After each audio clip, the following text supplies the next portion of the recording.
Okay. Okay. That's just need to let that run through. I wanted to see if my sound's okay and make sure my sound's okay. That's okay. Okay. That sounds pretty good. How's your sound, Joey? Oh, good. I hear you fine. How's that breakfast? Yes, only $3.99 too. $3.99, and you get like The uh, contribution to society. Some eggs and crumpets and some crumpets tea. tea. Mm, yeah, the English breakfast for $3.99. That's pretty funny. Yeah. I guess we're just gonna kind of wing it today. We'll probably talk about the veil of ignorance coming to Mgtow. We're gonna talk about how you should come to Mgtow with no preconceived ideas about the world and how the world works, and that would start with the original position, as Rawls would call it. Um, and as a veil of ignorance, you just skin color doesn't matter, political alliances doesn't matter. What else doesn't matter, Joey? Political alliances, your ideas about mating and what it was, and gender dynamics and what you learned in school. You have to throw that all away, and you got to come with sort of a blank mind to observe what you're seeing and make tell. And a lot of people don't do that. They bring their preconceived political ideas. Howard Dare did that. We just have a lot of these guys, the harsh right, come with their ideas on life, and then we get the liberal left that comes with their ideas on life, and you can't bring that to Mgtow because Mgtow has no space for that. We're busy enough with what we're saying, what we're doing, what we're trying to accomplish in there. And a lot of times what we're trying to accomplish gets lost in the haze of other things, all the entryism, all the what you have to do in life is just to get a six pack and you know take care of yourself and make money and all that stuff. The Mgtow gets lost behind all that stuff, and the Mgtow is a philosophical idea, just like deconstruction or skepticism or oh, it's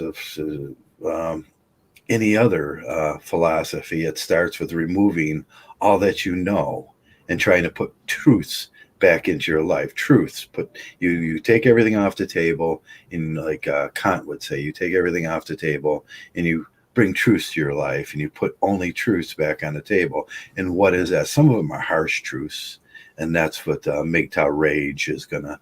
When you've been lied to all your life, and it's gonna take a little on your part. There's things that we give, suggestions that we give in Mgtow philosophy. Do your introspection about what you are, who you are, become a man above reproach. Uh, take a clean your side of the street. You can't tell anybody to do anything unless you clean your own side of the street. And on cue, my phone starts ringing. Who's that, Claire? Yeah, Claire's like, did you get 1046 to your approval to start? Yeah.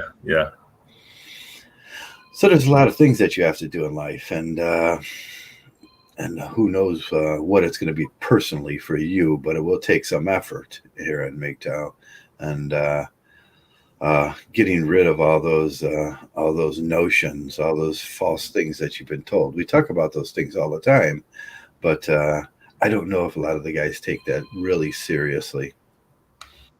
Yeah. Well, another one is definitely media. Media, right? Yeah, because a lot of Americans, they grow up like in front of a TV set. Unfortunately, so they get ideas from the media or sports personalities and TV personalities, and they're not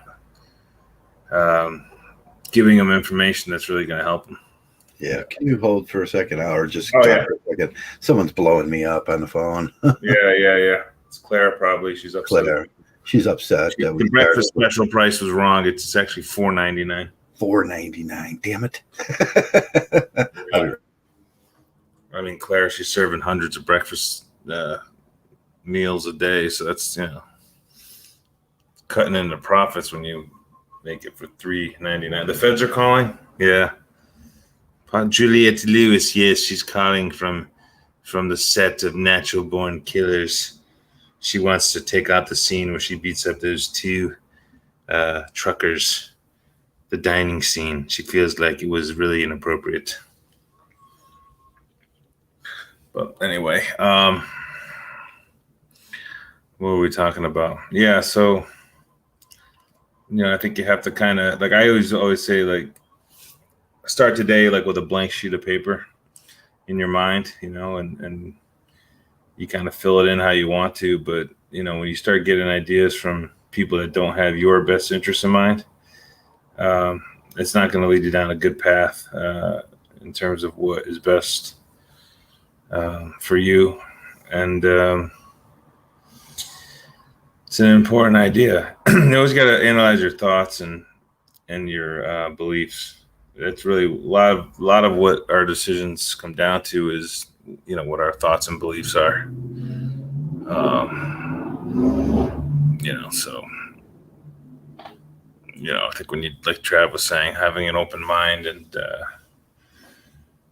kind of examining that is going to be beneficial for a lot of reasons. And that's going to help you reach your goals a lot faster, a lot more productively.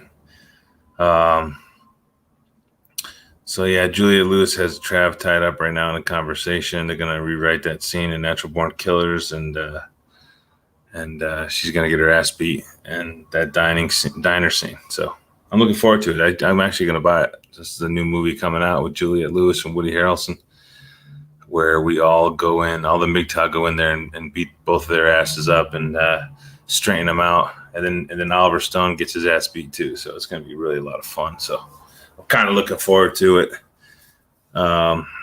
Anyway, who's in on it with me? Anyone? Yes. RP. Yes. Yes. The feds. Yes. But yeah, in life, sometimes you're not going to please, you can't please everybody because that's just the way it goes, because if you start getting into that mode of trying to please everybody and trying to do what everyone wants out of you, you're going to lose yourself in that whole thing. And really life doesn't become enjoyable anymore. It becomes like it's codependency and stress. You're going to feel all this stress and codependency. And as Mgtow, we want to get away from all that stuff, and we want to go low stress. We want to get away from having codependency attitude, and just do our own thing. Like Nick Saban said in that speech. I was talking about that speech yesterday. He gave at the University of Alabama. It has to be about you. He said in the speech, he said something like, "Sometimes it has to be about you," but I disagree. I think all the time it has to be about you, and that's something that some people think is being selfish, but you're really not being selfish. Obviously, you be respectful to other people, but it's important to understand what you want out of life, and it is about you. Nobody's paying your bills. Nobody's putting out the effort that you are to live and to get through life. So you kind of you're better off doing your own thing. And that's something that Jeff talks about too, is not telling people your plans, because they often try to foil your plans. So, be that type of person who's, there's certain things you keep to yourself, and, you don't share with other people, because they'll try to foil those plans because they're trying to get utility out of you, and they're trying to kind of get you to do what they want you to do. They don't have your best interest in mind. So like Steven says here, important rule of wealth building is pay yourself first. Yeah, I think that's very true.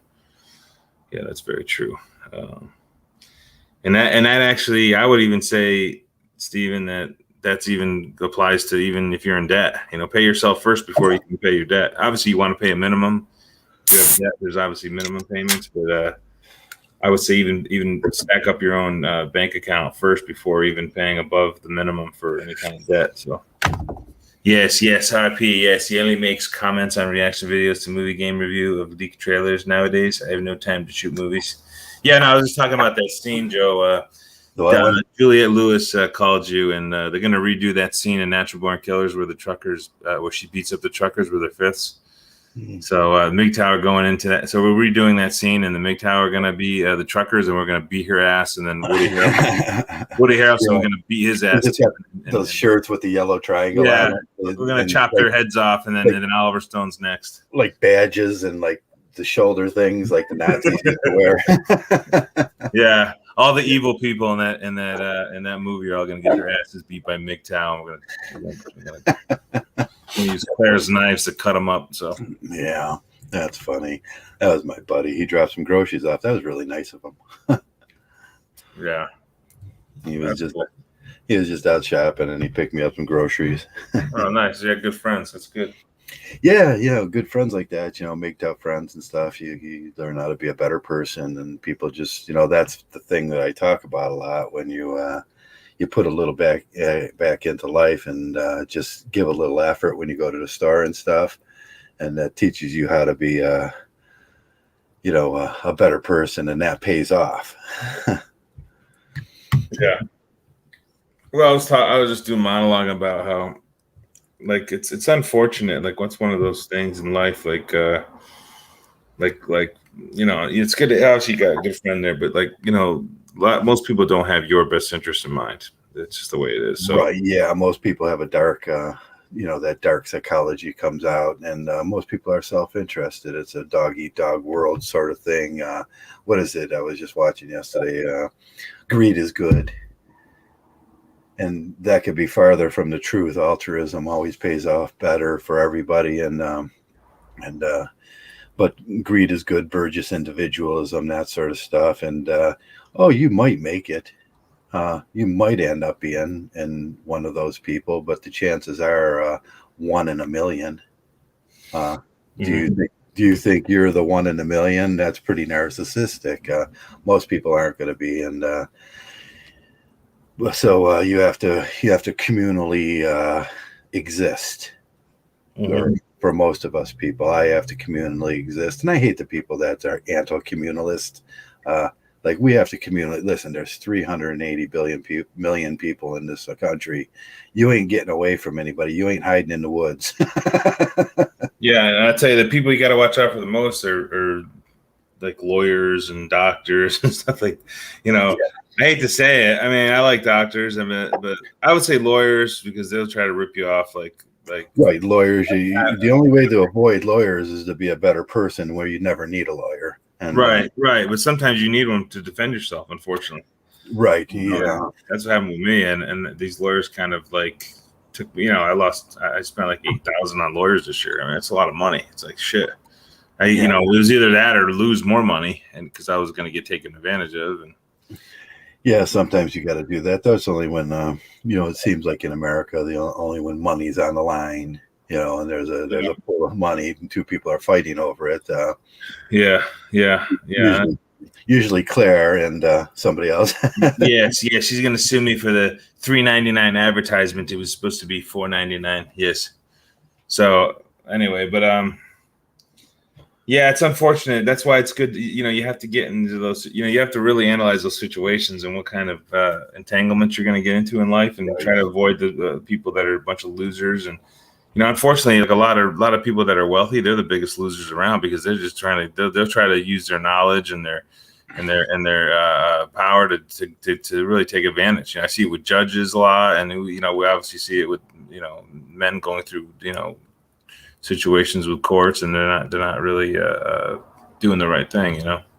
Like just getting away from those negative entanglements. Is right. Recognizing it and then getting away from it as quick as possible. Oh, JK. Right, yeah, you should be able to, after you mature, and we kind of ask for Mgtow maturity. You should be able to identify situations, rationalize and yeah, you should be able to identify bad situations, and that's part of life's growing up process. You identify the people as either good or bad, or most of the time in life, either they're useful and they're okay to you, or they're unuseful, and sometimes they'll do something bad. So good and bad kind of interweaves with that idea. And you can simplify it to good or bad, because bad people are going to do bad things. Who is it that? Oh, Marcus Aurelius said, if you expect bad people not to do bad things, you're an idiot. Yeah. Yeah, they will. They will. I had some douchebag lawyer. He got me for like $1,800, like freaking little weasel. And I noticed he did a bad job. So I was like, well, am I going to lose more money to this weasel? Or I guess sometimes you got to take your loss too. You know what I mean? So I just tested this weasel got me for 1,800. It's like unless you went another unless you went to law school, man, you have yeah. no idea what they're talking about in there unless you're a very good logician. Yeah. If you're a very good logician, then you can detangle the logic of what they're saying, and then maybe you would hit on their mistake.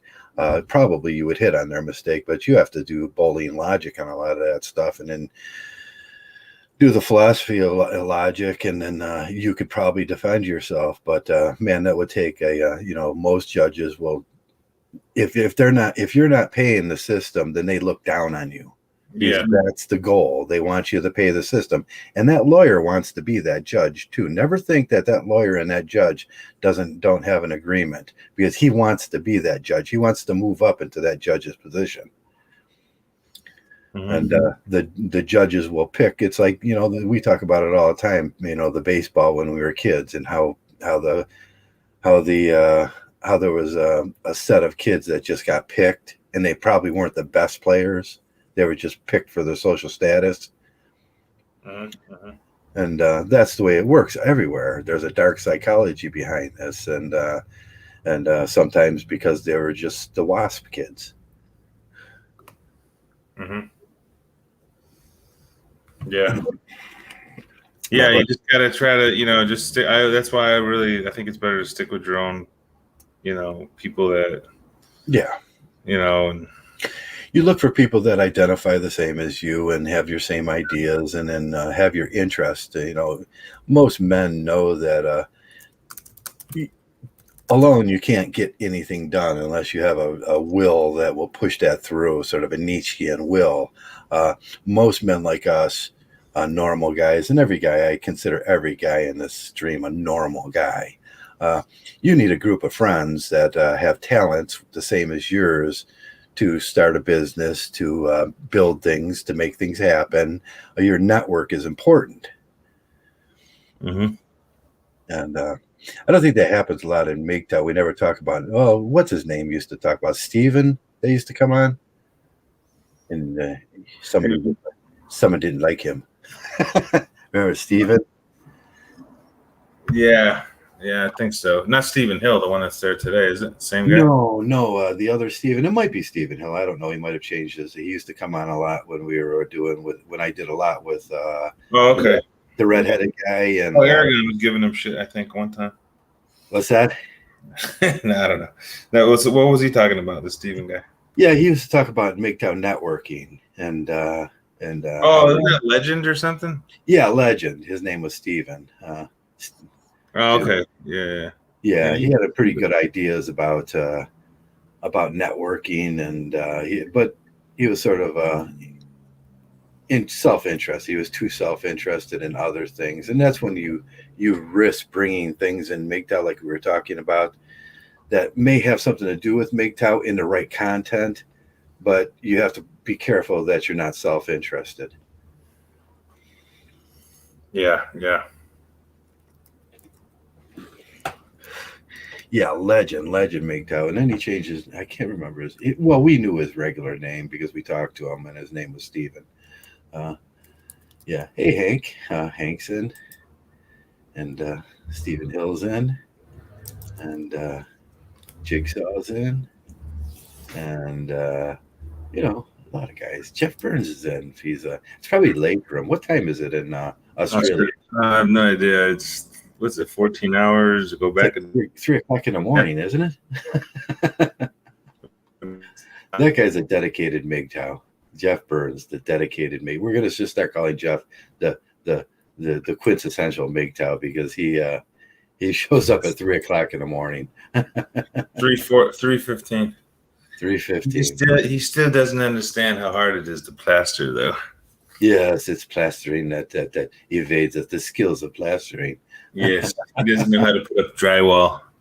Yeah, for you guys that don't know, plastering is a joke because you're just plastering a crack, and that's what they do.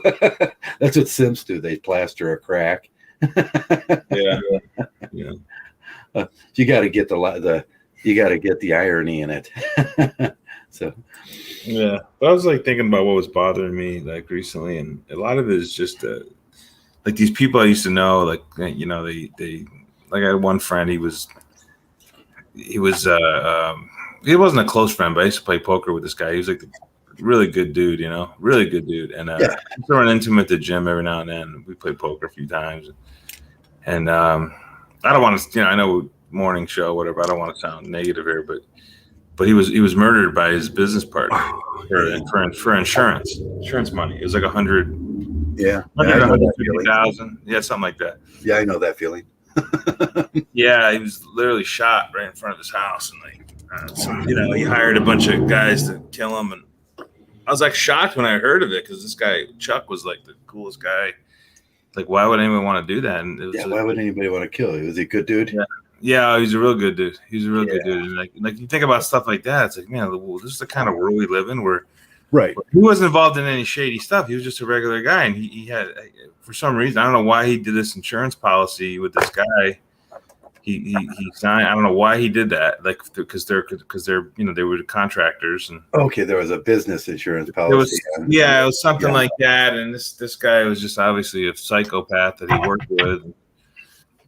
And this happened a few years ago. I don't know. Yeah, so he was like a really good dude, and I couldn't believe it when I heard that story. Like, why would anybody want to do something that to him? Yeah, it's like they just see you as a mark, and so that's at least So in Mgtow, we acknowledge that we live in a predatory world, and I hate bringing stuff like that up, but it's just the way we live in. Yeah, you want to have an insurance policy, but you want to take the insurance policy yourself and have it pay out to. As a Mgtow, I would have you would want it to pay out to a close friend or without his knowledge, or someone you can trust.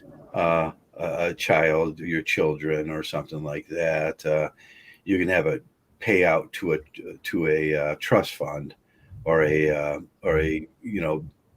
fund that'll take care of your burial, take care of and that way you evade. And now I know the hazards of having a large insurance policy on you. I did technical work, so I think I had a $360,000 insurance policy on me in the 90s, and I think that's why I had my problem, because the insurance policy was worth more than me, I think. And, wow. That was in the 90s, so that's probably equivalent to that's almost double, probably. Yeah, it's probably double now. It's like that's why they tried to do what they tried to do to me, and I was expected to just perish, and I didn't. And that the first thing I did was change the insurance policy, if I did die from what had happened to me, over to my brother. And and then when I told them, they were pissed. They were like,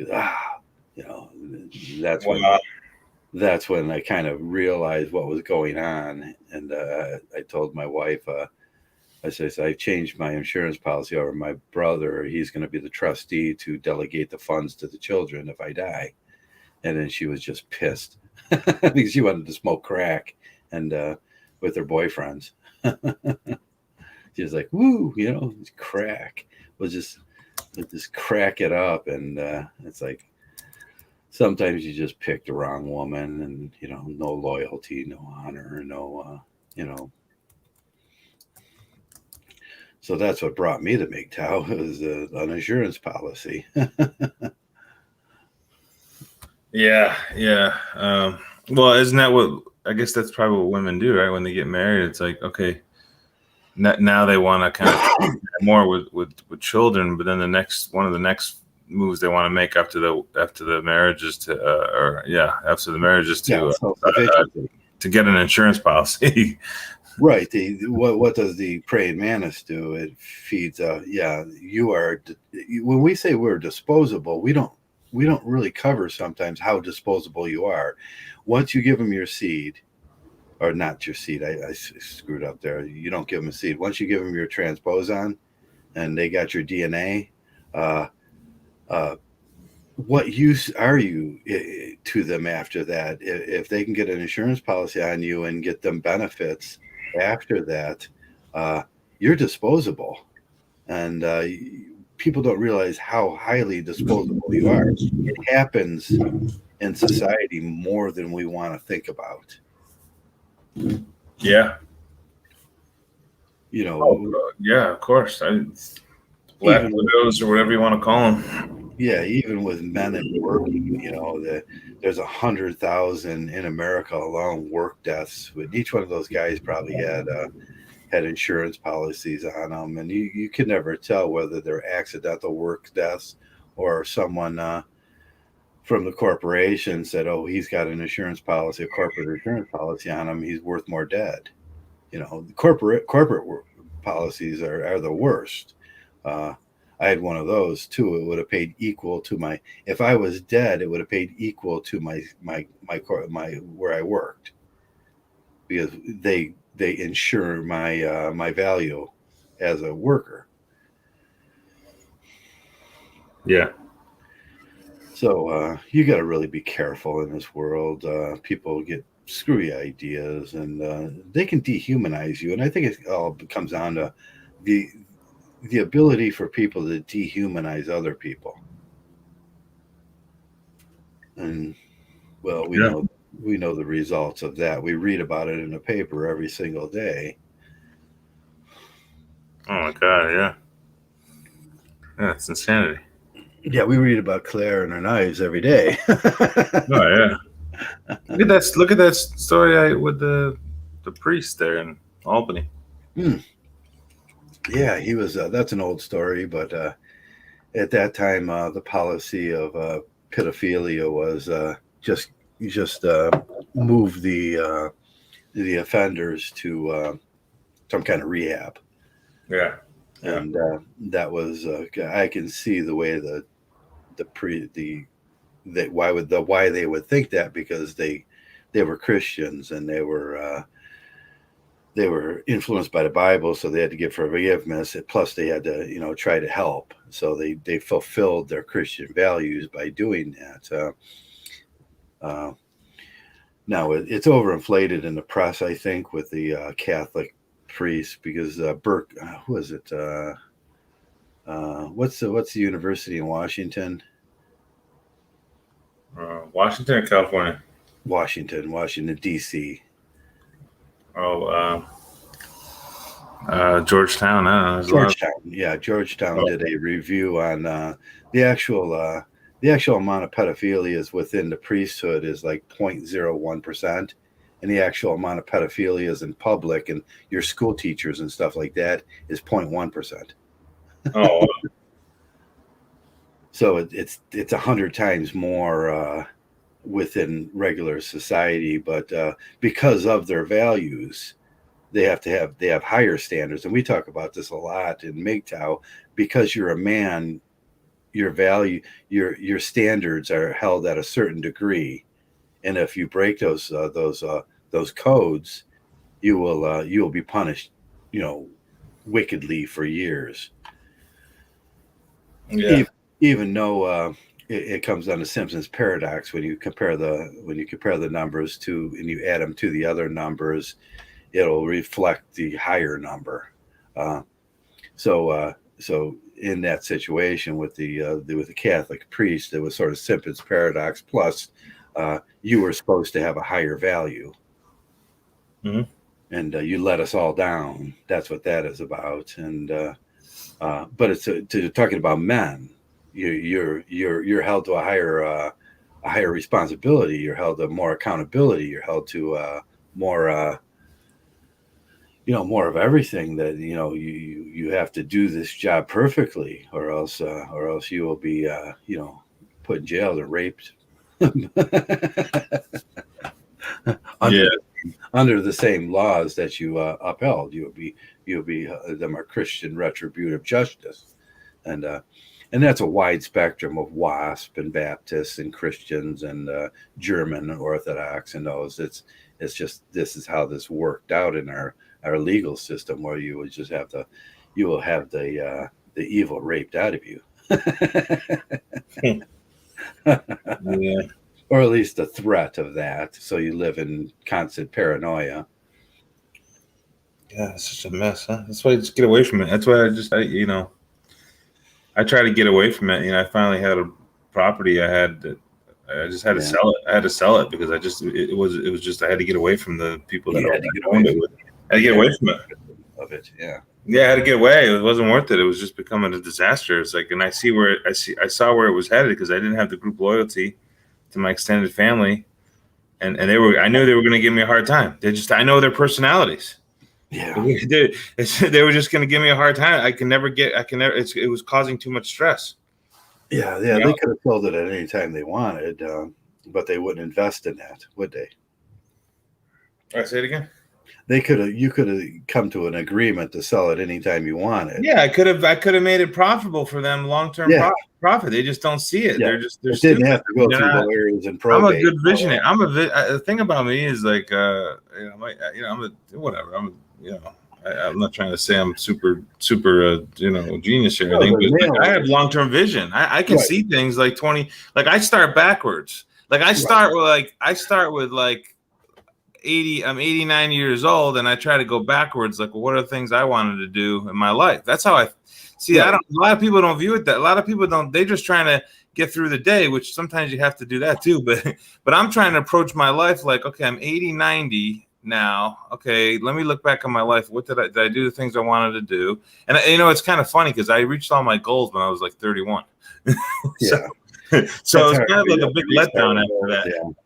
Yeah, it was kind of a letdown after that. Yeah, what is that? You got the house, you got whatever. I got the house, I got the job I wanted, I got my education, I got all that stuff all out of the way, and I was like, that what now moment. That's probably what brought you to Mgtow too. That what now moment.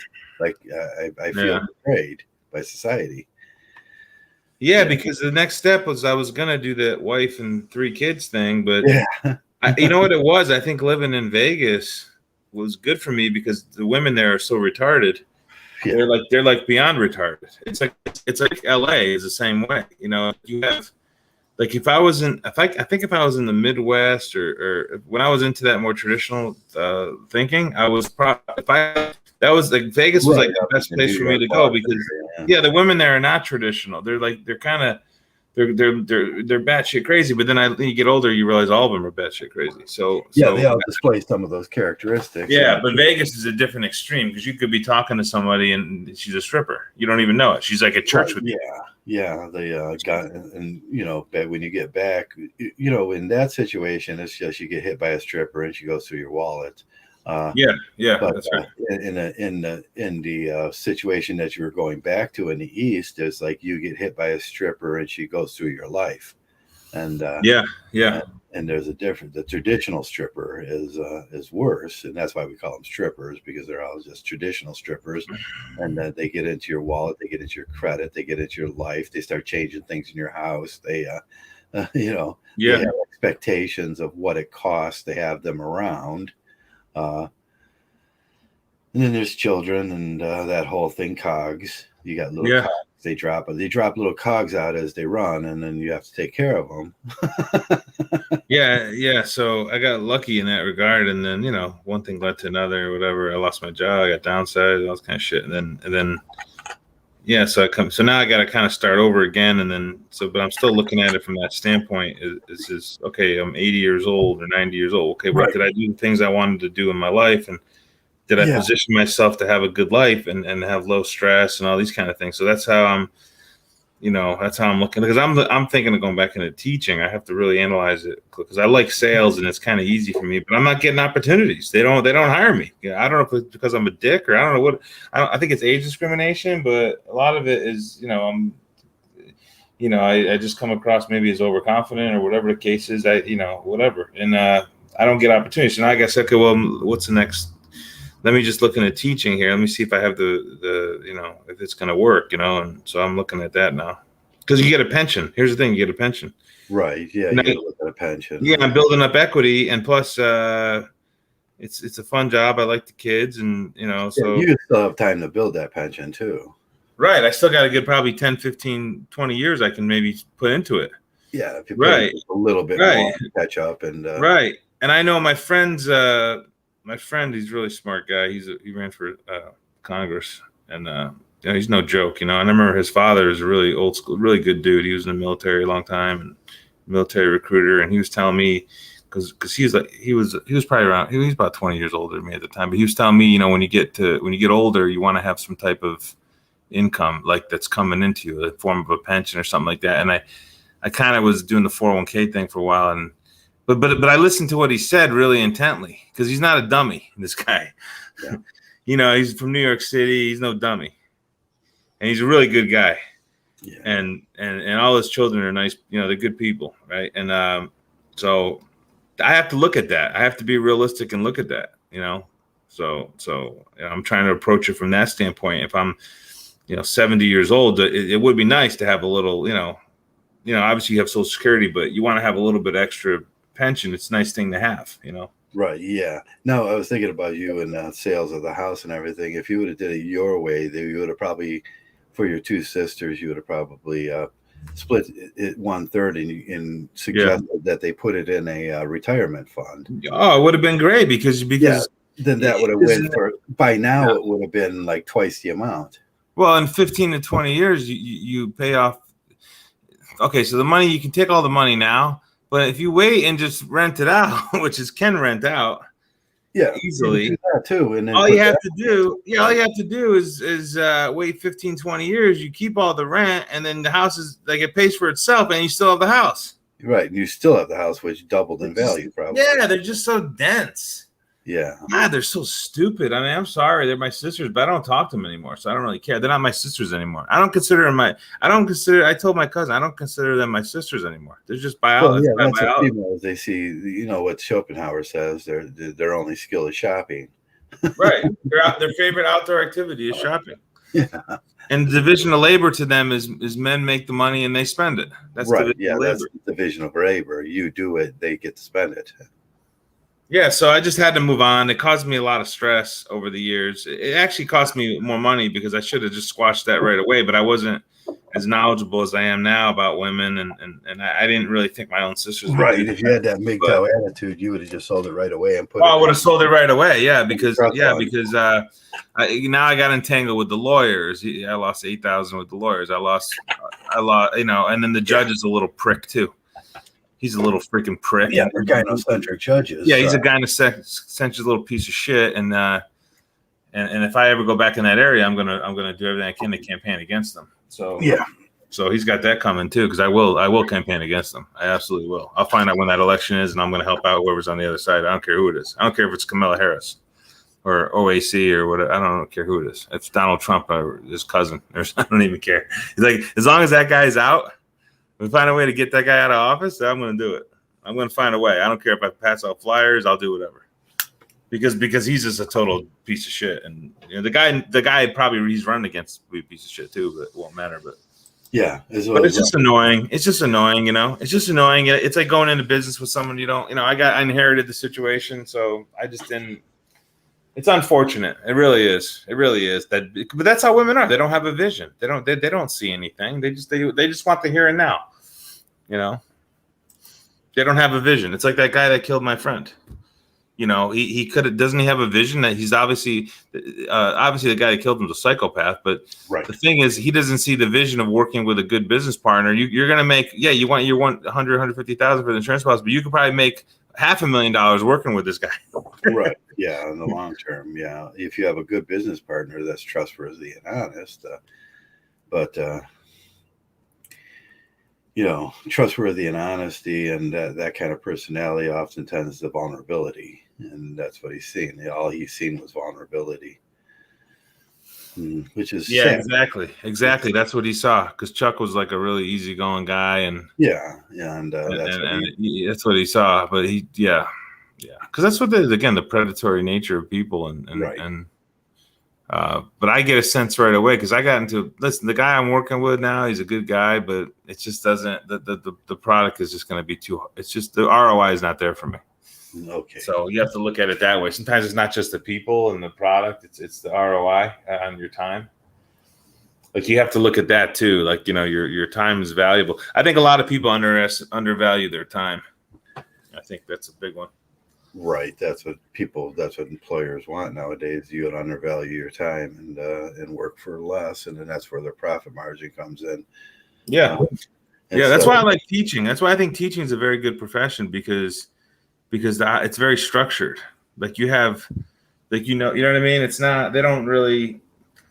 They're not like these corporate people that are Because I used to falsely believe, oh yeah, you work really hard in a corporation to move up all this stuff, meritocracy, but it doesn't exist. So you're better off going to a situation where at least they acknowledge that it's not a meritocracy and like because you know what I mean. Unless you know what I mean, you're better off going to a situation like teaching where at least you have benefits, you have job security as you get older through tenure.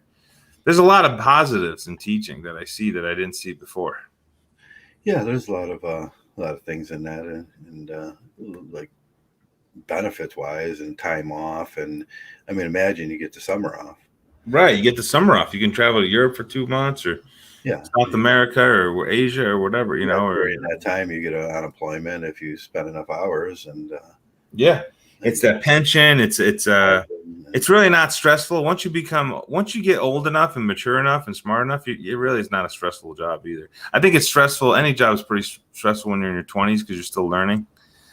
But once you get to like our age, it's like yeah, it becomes kind of got to show up. You just kind of got to show up, and obviously you set a good example.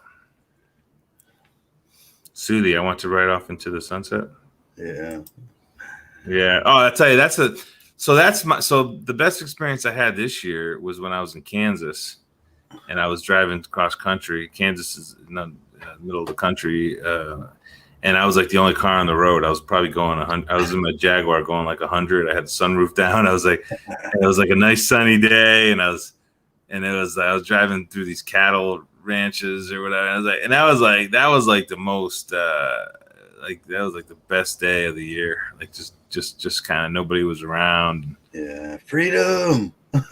Yeah, it was just a lot of fun. I was like so at peace, man. And it's like this is great. And Kansas people are really friendly there. And Right. and Yeah. And I think at the moment you see the idea of serenity becoming freedom, and it's fun, man. And then you stop into these little gas stations in the middle of nowhere, and you just meet interesting people, yeah, Yeah, I like Kansas. I think Kansas is a really good state, man. It really like Kansas City is like, Kansas City, Missouri. I guess Kansas City, Kansas is not as nice, but I know I was in Kansas City, Missouri. I really liked it there. It was a little humid in the summer, but you could just tell, like these small towns. Because I went from Albuquerque to Kansas City. I drove through and like right when you hit that border, yeah, in Kansas near Wichita, like the whole area, like going up north towards Kansas City, it's really really nice. Yeah, I just had a good experience there, like doing that drive. good. That's something you can remember. Yeah. Did you take pictures? Yeah, I think I took a couple. Yeah, I got a couple pictures. Yeah. No, But it's fun. It's fun. You saw Hoka's train, the Hoka train. Yeah, the Hoka train, and Hoka was like right next to it, and Yeah, jumped over it. he's gonna run to the sun.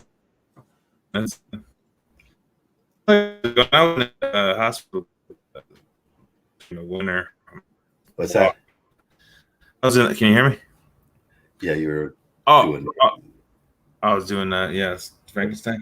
Frankenstein thing a little bit there. Yeah, I don't know what's wrong with this computer, but yeah, I was at peace, man. It didn't matter. I didn't really care if whatever. If it was my time to go, it's time. Like I didn't really care. Like I felt important. That's a good feeling. Yeah, it was a good feeling. I was at peace. My peace. Yeah, it's rarely when you get a good feeling about life. I think that's the same as me when I ride around and I go a little far and then I see new things and then I'm at peace and serenity, like a little retarded kid on my bike, and uh, I'm not thinking about nothing. I'm just it's healing. That's a healing moment, and them moments I look forward to when there's just nothing and nothing to worry about. Yeah, yeah, definitely, definitely. Yeah, and that comes. You get that, that feeling in your chest that you're just happy. So that gives you an indication it's probably really good for your heart. Uh, you know, Yeah, yeah. the stress is gone, your heart's going. Thank you, thank you, thank you. Well, I noticed that too by myself because I lived out on the West Coast for 20 years, probably like LA and Vegas, San Diego, and I'm starting to see I've changed as a person, and I used to be able to I'm starting to like get to the point where okay, I'm almost ready to just give up on the big cities now because it's just too it doesn't something doesn't feel right. It's too stressful or like I never used to be that way. I always want I didn't care about the traffic or finding parking. Now I'm getting older and it's like yeah, it actually bothers me a little bit. Yeah, So I mean, there's an opportunity at every corner and in the cities, but the chaos that brings into your life too is like you got all these opportunities, and then you start filtering down through them and what's available to you and what's not available to you, and that's very stressful in itself. You start asking yourself questions about life, and it gets a lot of people get they get defensive about why am I not good enough? Uh, yeah, yeah, yeah, yeah. nothing surpasses Steve Hoka walking across Lake Erie in 1987. Well, He yeah, became Lake Year '87. That's an amazing year. Yeah. yeah, he's the legend. Yeah, but you change as a person. That's another thing. Like they don't teach us. Like that's something that like, Right. you change as a person, and that should be obvious. But a lot of people don't consider that when you're making decisions, life decisions. You got to realize you're going to change as a person, and like that person, like these people getting married when they're young in their 20s. Like Right. man, Yeah. in 5 years you're going to be a different person. She's going to be a different person. It's like you don't think about those things, but Right. or even like your career choices that you're going to change. Your attitudes are going to change about money. Your attitudes can change about jobs and all this kind of stuff. Right. When you have that paradigm shift, and it's confusing. Paradigm shifts are confusing when you get a new understanding about the world, and that's a very confusing moment where you have to quickly adjust to the truth that your brain said this is the truth, and then you get a new paradigm on no matter if it rubs against the old paradigm or what you knew before, it's a truth, and you can't just shake it off. Some people do; they just shake it off and go back to what worked for them. But once you see these new paradigms come in your life, them are the opportunities. I like to think that those are the opportunities that follow with those things. Uh, but it's difficult. It's difficult moments. Yeah, for me it was the meritocracy thing because Yeah, not to brag. I mean, I know I like to brag a little bit too much sometimes, but I don't give a shit. It's my personality sometimes. But I work really hard, it's and healthy ego. I've always been a hard worker, and I've always done like kind of more than the person next to me. Yeah, okay. Even like same employee. Like I used to work at a deli in college and high school, and I used to always like serve. Like I would serve about 2 customers to every one customer my coworker. Whatever. It's just the way it is. That's just That's just how I work. And I assumed, I got into sales because I assumed, okay, I'm going to do really well, and I did really well, but it didn't matter. It didn't like at the end of the day, I didn't seek the promotions when I was younger. I was just I'm gonna focus on sales, and but now I realize that the meritocracy thing because they're always scamming. They always scam on bonuses. These corporations, and they even though you work really hard and are productive, they still want more. They're never happy, and they're going to always try to make you feel like you need to do more. And so I didn't know these things. I didn't know about say I would have made totally different decisions when I was in my 20s as career choices and stuff like that. I'm glad I got my teaching degree. That was a Oh nice yeah, degree. if I would have known what I know now, I would have made totally different decisions on recruitment, marriage, where I stuff like that. It would have been totally different because I know better. In hindsight, it's 100%.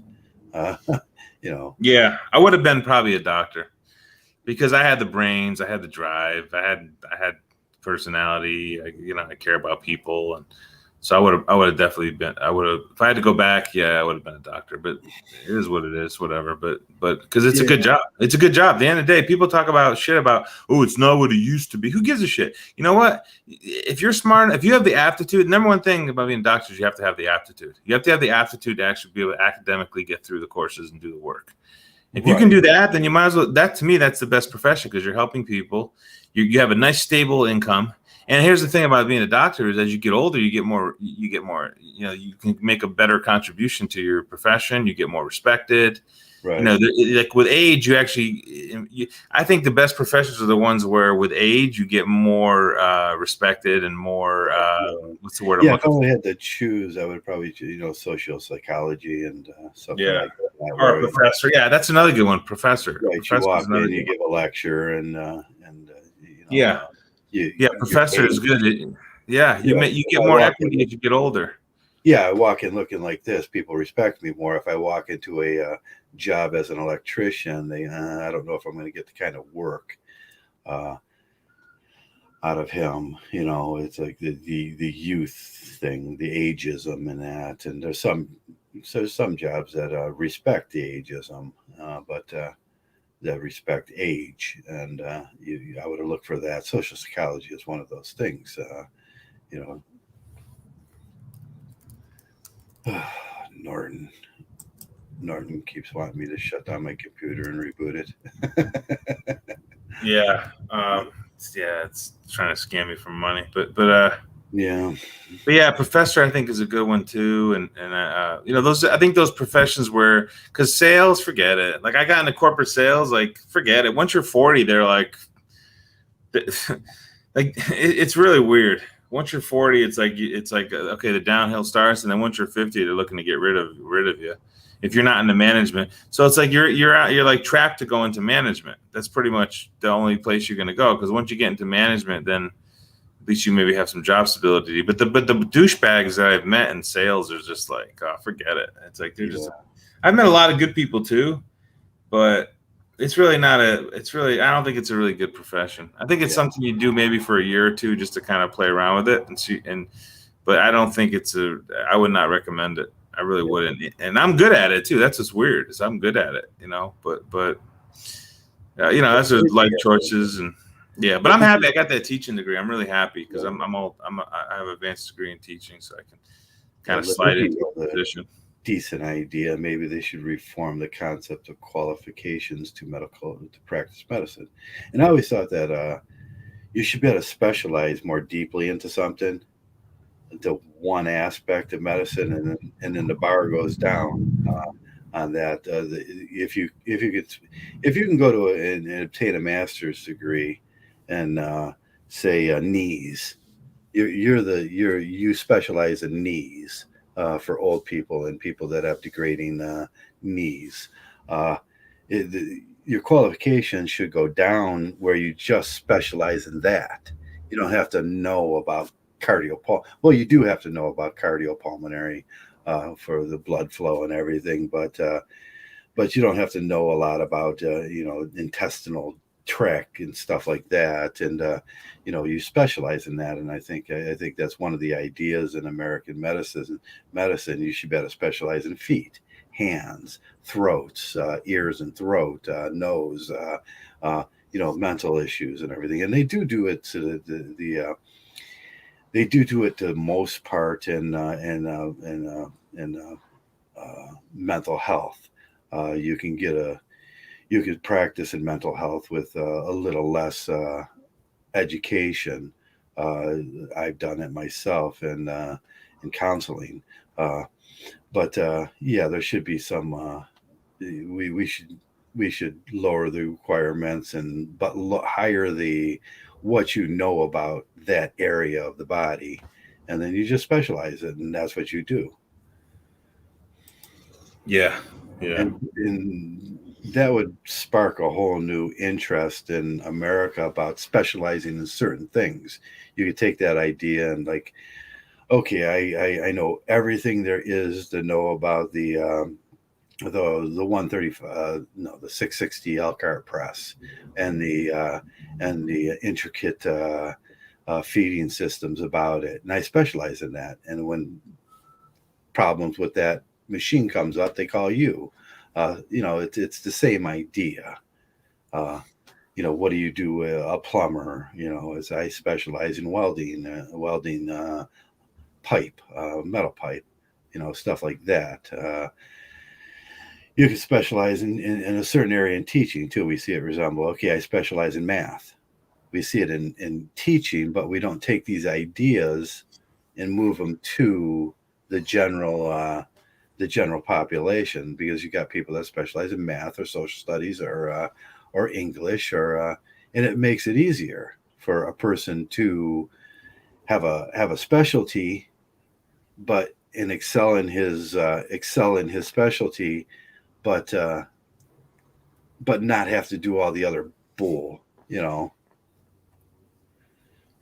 Yeah, no, because I mean, med school is, I mean, you're talking 4 years undergrad, Yeah. then you get 4 years med school, then you got 4 years residency. I mean, undergrad, you can probably get it done if you work in 2 or 3 years if you really push and do summer school. And because I was taking like 6 classes a semester sometimes, and I was still like dean's list. So you can probably take, you could probably do what, 18, 36 in summertime. Was it 120 credits to graduate? Yeah, if you do a summer So, class, you're definitely above it. Yeah. If I had to do it again, I would have done it in like 3 years. This is what I would have done. I was 18. I would have done community. I would have done as cheap as possible undergrad. Go to the cheapest school possible, and then just get it done as quick as possible. And then I would go to probably the cheapest medical school available. Like because living in Vegas and LA, so I go to like a lot of these doctors are Filipino doctors, and they got like degrees from colleges you never heard. Like it doesn't really matter what school you go to, as long as you have the credential. Like you know what I mean? Like it's not just Filipino doctors, but just different. Like they don't go to these traditional American schools. That's probably not a good idea, because you're going to spend a lot of money. You're better off going to like an untraditional type school, because the credentials all that matters. Right, you can get the same credentials at a community college. Yeah, because I remember when I was a pharmaceutical rep, I was used to do these conferences, and this Filipino doctor came to me. He goes, "Why don't you go to the Philippines? You can go, can get your degree for like $20,000 or something." Or it was really cheap, and I was like 30, maybe 32 at the time, and I was like, I'm too old to go to med school. I was like, that was my thinking at the time, because being a simp or whatever, right? It's like, I just bought a house. I'm going to probably start a family soon. I'm always going to have this job, but I think that's a good way to do it, is find the lowest cost you can get, and then because it doesn't matter once you get that credential and once you're certified by the board or whatever, however it works. I'm pretty sure. It's not that complicated, but. You're ready to go. You can start your own practice. You can work for somebody else, and then build your practice that way. Yeah, that's what a lot of these doctors do. The idea of starting your own practice too is right. They don't care. They don't care. Right, because what a lot of these doctors do, so they'll work for they'll sign a 5-year contract with like a big provider, right? Right. And then they'll build up their clients. They'll build up their base. They build up a customer base, and then they do their own practice. And they're not even 35 or 40 when they can do that.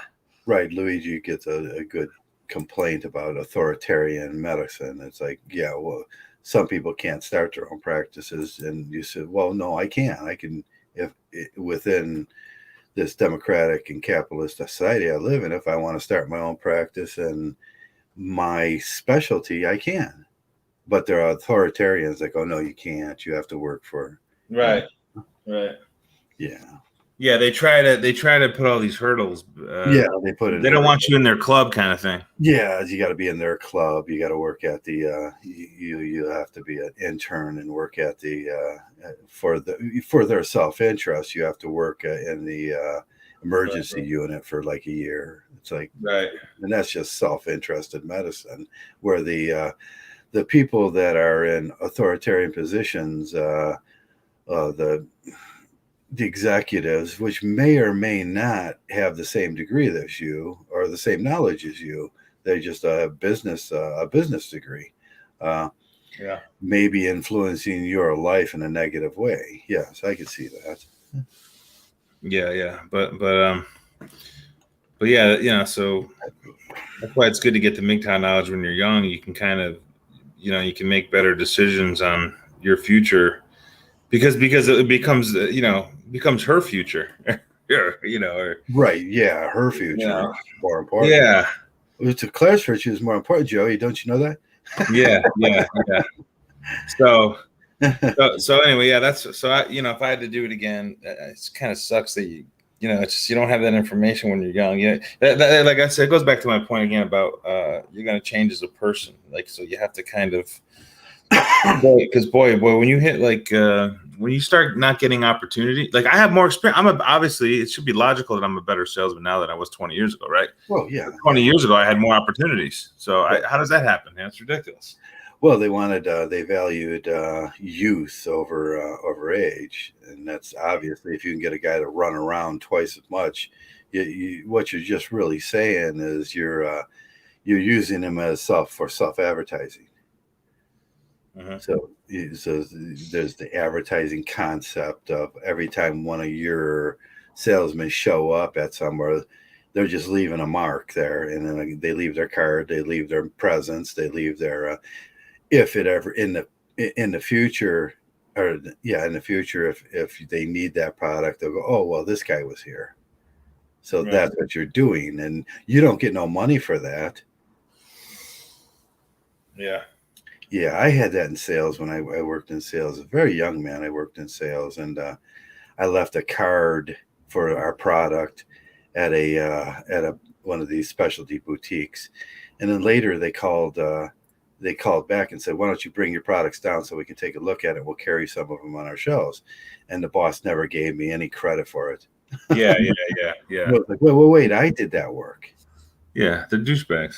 Yeah, they're douchebags. Well, the guy I'm working with now, he's not a douchebag, but I got a feeling that's what he wants me to do. But I'm too smart. I've already I knew after like a few days that this brand is just going to take forever to build, and I'm not going to do it for free. Yeah, well, that's what they're trying to make you do, is build the brand for free while you right. It's like a two-part thing. I didn't say I was available to do that. I'm not an advertiser. Right. You use me as free advertisement. Right. So I squashed that thing right away. It's like, forget it. It's like, no, I'm not gonna. No. Yeah. No. Again. That's why. I can just see you in Texas down there, where the ports are. I think your opportunity would be in Texas, where the ports are. But the cringe there is pretty strong. Yeah, the cringe is pretty hard with the Christians. The Christian cringe is hard, but it's like, is it more than anywhere else? California is probably very liberal, and the cringe isn't there, and you can deal with the liberals more than you can deal with the Christian cringers. I don't know. That's close. That's like 50-50. They're both retarded. Yeah. So either way, it's like you can't win. Yeah, but it seems like there's more of them, and they have their institutions are better defined, aren't they? Where? Where? For the Christians. Oh, in like Texas? Yeah, they can influence your life if you. Yeah, they have more power. It seems they're more organized. They're more organized. Yeah, the liberals don't have no power. They're just they're not even a collective group. They don't know how to do that. No, I was in that. I was in that Christian thing. I was in that praise. Yeah, you could deal with it because you were in it. You know the perfect words to say. Oh yeah. I know. I fit right. I could totally play that game and fit right. You could play that game forever. Jesus loves you, Joey. Right. I could fit into that culture real easy. I mean, I used to run Bible studies for crying out loud. Right, me too. It's like, yeah, Jesus loves you, Joey. Yeah, because I actually believed the Bible was real. That's the thing. Any problem? That's the answer. That's the answer to every question you'll ever get. Is like, Yeah, just trust Jesus. yeah. It's just That's the all-purpose answer. Yeah, you don't have enough faith. Mm-hmm. I'll pray for you. I'll pray for you. God will reward you if you just build your faith and donate. This whole metaphysical realm is totally a farce, I think. I really do. And I hear it all the time. I had to unsub from all these people I used to listen to, and I liked them, but it's just they're living in this fantasy fiction world, right? Yeah, where the devil exists and all this kind of bullshit. Yeah, I don't generally agree with them when they like Jesus was a Mgtow. Mgtow is, that's not where you should be getting your information. You should get your information from science and philosophy. For if you're a Mgtow, and you shouldn't be getting it from the Bible. You know what the Bible is tantamount to getting your information from Facebook. Yeah, it's insane. Yeah, yeah. I mean, Sunrise Hoodie does that with the Christian Mgtow and the. Oh yeah, what was he talking about? Sunrise. Oh, he's a kid. He's a kid. I give him a pass. He's just in his 20s, or I think he is. I always thought he would develop faster into a yeah, he will. I think he will. He'll see it eventually. He hasn't been burnt enough. He hasn't been burnt by it yet. The Jesus was, that stuff is all those little traps. They pull you back into the traditional world. Right. Which is really weird how you can be a Mgtow and try to support Christianity or Jesus or even calling Jesus a Mgtow. He's like, he's not even real. It's like it's a fake. That's all fake, made up shit, and yeah. There's no historical records or no, because you saw those rocks. Remember those rocks I sent to you in Grand Canyon? Those $2 billion, not dollar, 2 billion year, 1.5 to 2 billion years old. The rock formations. Yeah. So look at the sides of the walls and just go, look how old the Earth is. Right, and then you look at like this Christianity story is only 2000, 21 years old. Like it's just really, the way they dated it and everything. It's like Christianity has been around very few years, and it's been such an upset for for our society that pretty much Christianity, they say 2,000 years old is bullshit because Neoplatonism was the biggest thing till the 1200s. There was just Neoplatonism, and then Christianity got big. 1427 was a big year in Christianity. If you look at history, you'll realize why. 1420s, 1411. In Christianity, it's only pretty much been around. They'll take credit for being around, as long as Judaism, and because they attach yourself to Judaism, but it didn't really become big till about the same time as the Muslim religions, and became, if you do the correct historical review on it. Yeah. Yeah, it's it's just a belief system that it's just controlling people. Again, you use mind. Right, it's like mind control. You ever hear about like those silly things like MK Ultra or kind of mind control? That's like nothing compared to the Bible. The Bible's like heavy mind. Right. That's like so much more powerful than any MK Ultra bullshit. Right. So they gave soldiers a stimulant to go into battle. Oh, big deal. What Christians are telling you about how to run your life through the Lord and Jesus and all that stuff. Bad. The gender dynamics that develops from that. The whole split in gender dynamics now with feminism was caused by Christianity. Yeah. And they can't see it. See, here's the thing: like they can't see it. I was in it, so I can see. I used to think that people talking like me were the ones that were evil. Ooh, look at this guy, he's evil, and they don't see it because they don't have getting back to what you said in the beginning of the podcast about having an open mind and Yeah. They don't see it. They're so caught up with their bias. What's the Yeah. phrase I'm looking for? The bias, Biases. Yeah. confirmation bias, or not that? I don't know. Rick reminds me that neoliberalism veered from Platoism, and and leftist is the Yeah. the neo word for liberal. It's like, yeah, I know, Rick. It's like, we know what we're talking about. It's like Yes. Platoism is different than neoliberalism, and Plato had a different idea of liberalism than we have now. And modernism went to postmodernism, and we got new neoliberalism, and there's like three parties of new neoliberalism, and it's hard to distinguish sometimes which ones you're talking about. Yeah. Because liberal, when I was growing up, used to be, I'm willing to accept people's ideas. Yeah. Yeah. Well, you don't have to agree with them, but it's like, Yeah, I'm willing to listen to you. I'm willing to be yeah. decent enough to listen to your ideas and decide whether that's not liberalism today. Liberalism today has several screwed up ideas that are neoliberalism is I mean, if that's what you were raised with, I guess that's the way you would think about liberalism. I'm liberal because I think about modernism. I'm liberal through modernism, not and I could take that up to postmodernism and see the value in what they're saying, but it doesn't make me a flaming liberal. That's in the other idea, a flaming liberal. That's I want my safe space. Yeah. I'm gay. I'm smart enough to know the difference. Yes, People that I'm gay and I'm proud of it. I'm gay and I'm proud Who of cares? it. I don't care what you do with your PP. Yeah, The PP tracker. Didn't someone come out with a PP tracker or something? Yeah, and as for progressivism, I think Mgtow is the most progressive.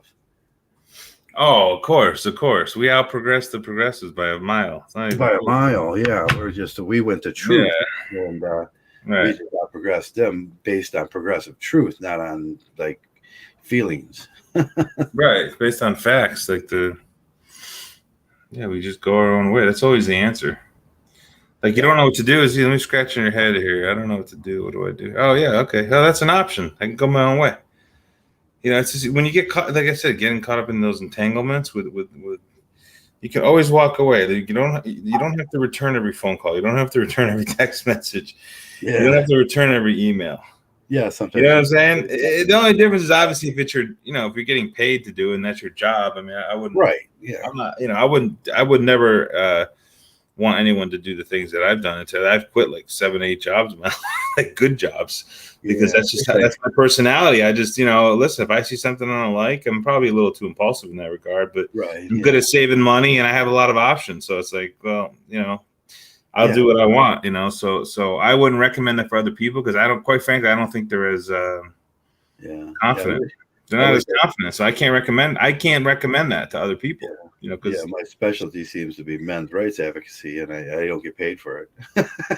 Right. Well, not like feminists. Feminists, you get paid for being a feminist, so that shows the inherent bias to men. Aren't they a bunch of scammers, Joe? Like these people that set up these foundations and all these kind of things, and they're just like the whole GoFundMe or whatever they're trying to. Right. Do you think of? I even tried, so I know it's not going to work. I tried to set up a foundation through a 501c.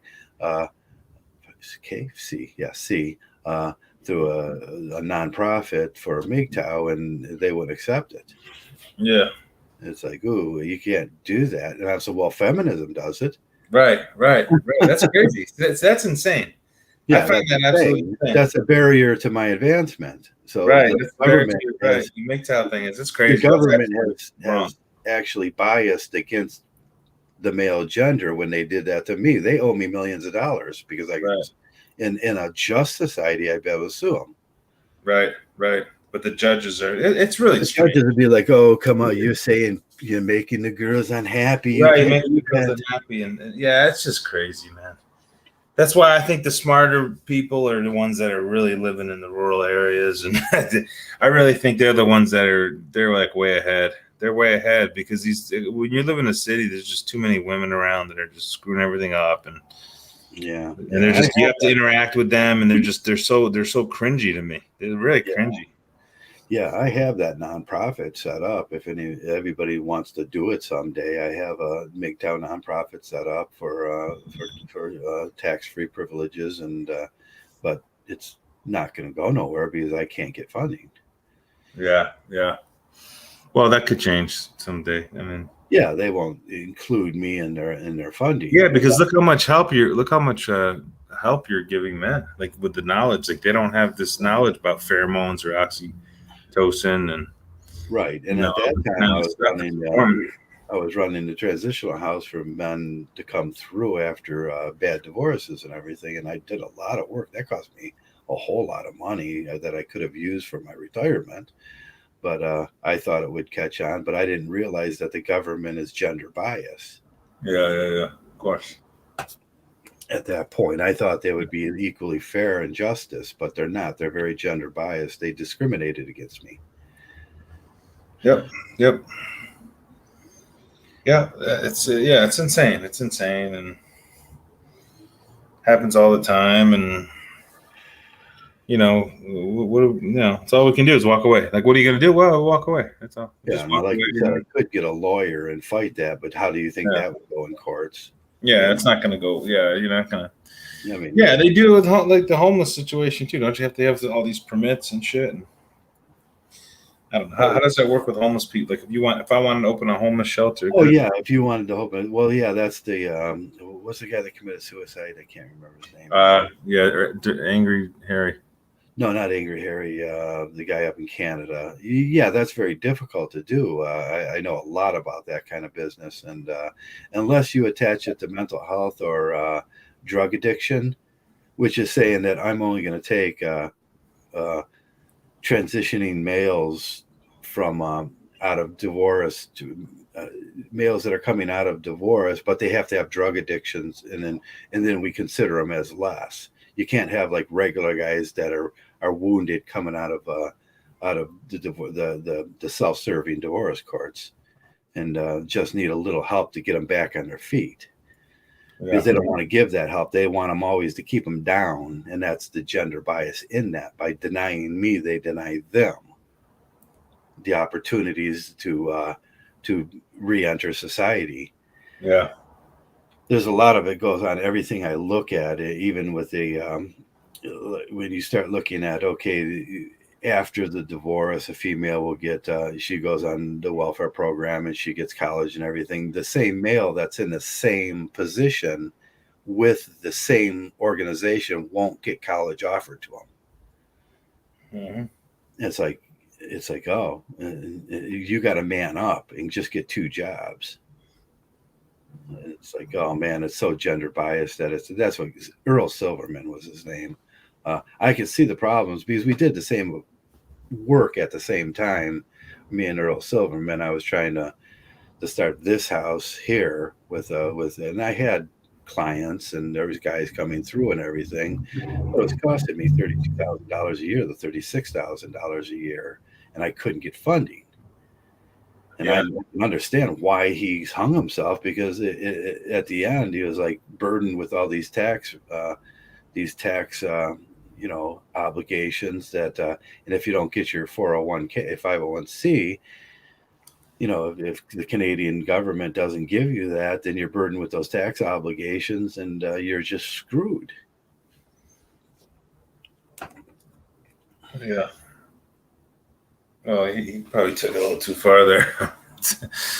Yeah, he took it a little too far. He was yourself and then just have a cup of coffee. He could have became he was elderly too. He was older than I was, and at this point, and that was at time 10 years ago. And but he could have took it to the rebellious. He could have just became a rebel at that point, and that would have sufficed. Right. That's what we instruct all Mgtows. Take that. When we say take that anger, take that hate, and turn it outwards to the society, you become the rebel in that, instead of turning it inwards and committing suicide. whatever type of suicide you're committing. Most of the time, it'll just be metaphysical suicide, where you turn to Jesus or some invisible force of hope in your life that Yeah. gives you nothing.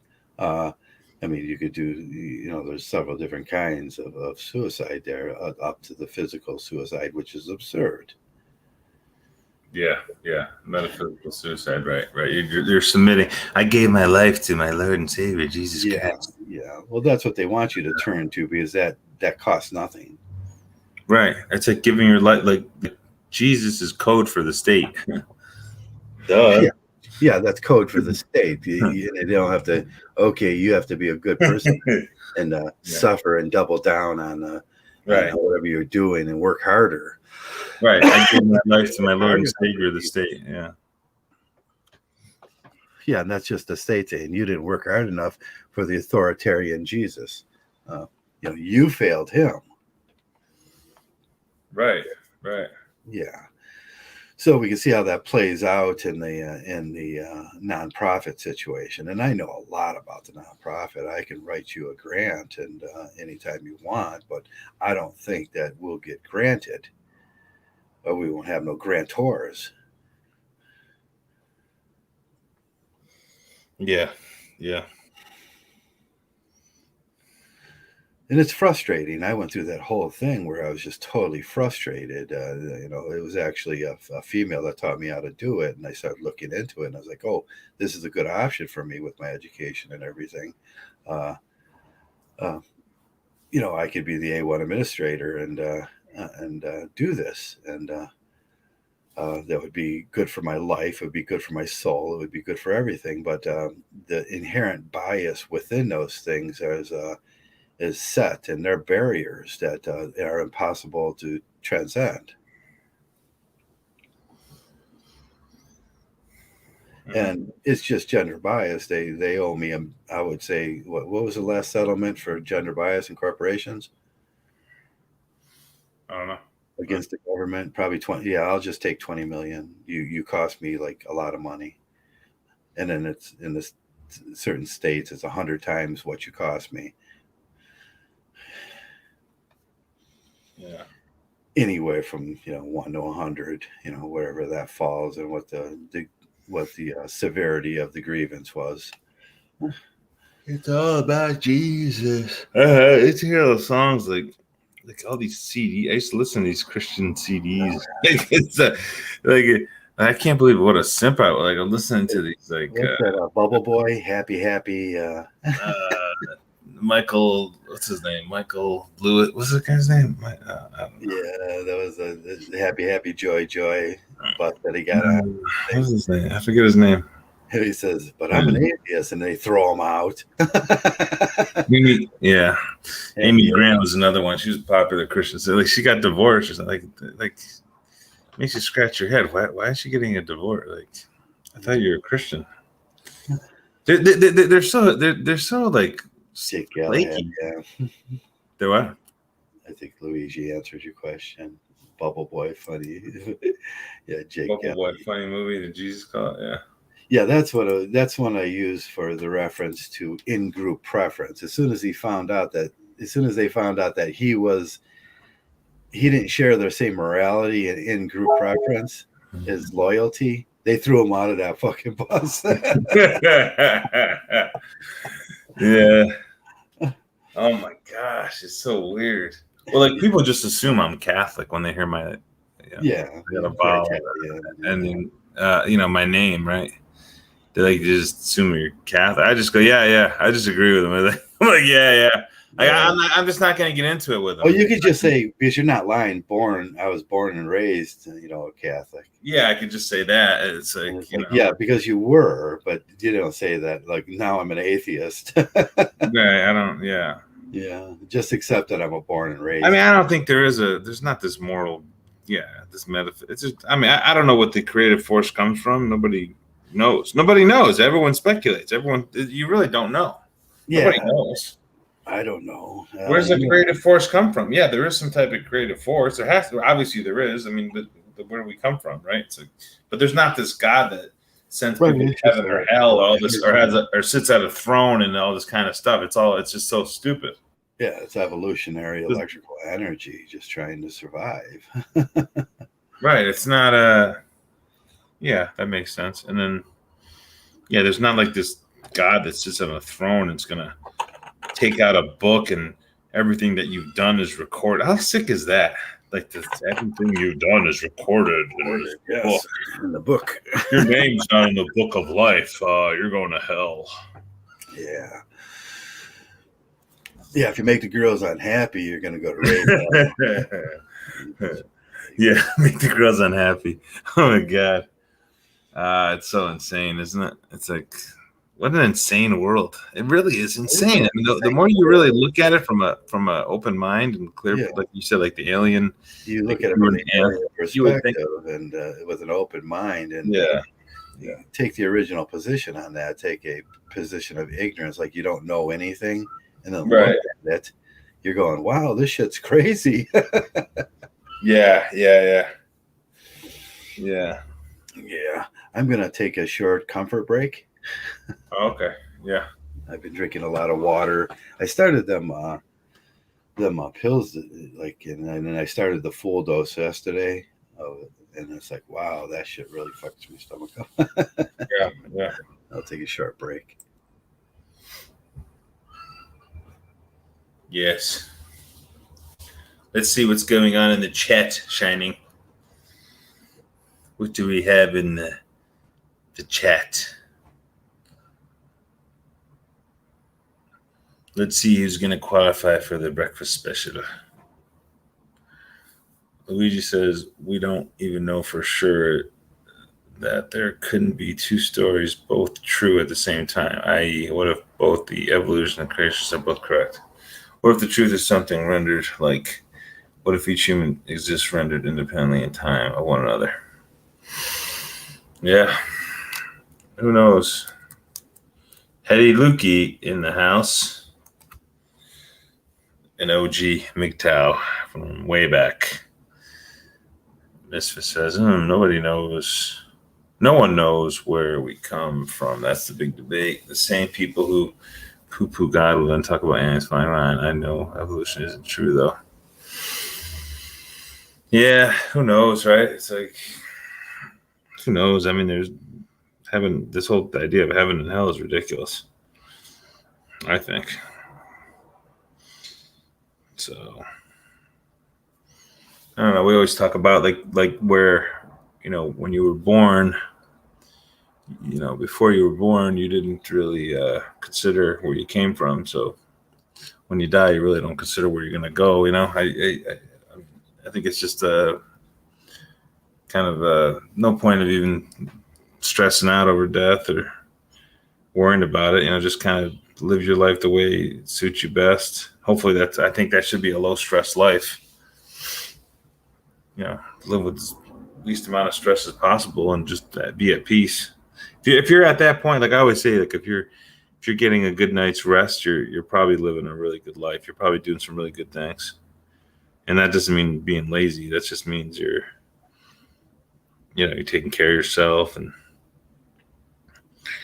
you're alert and you're feeling good. That's why I don't like the idea of using substances. I don't use substances. I don't drink. I don't do drugs. I rarely take pharmaceutical products unless I have to for something that it's causing me discomfort. I think there's probably a place for some of that, supplements or whatever, aspirin if you have a headache, migraine, there's some good medicine out there for certain things you need. Like I had my eyes were red once and had some medication for that, just whatever, stuff like that. So there is some positives in that.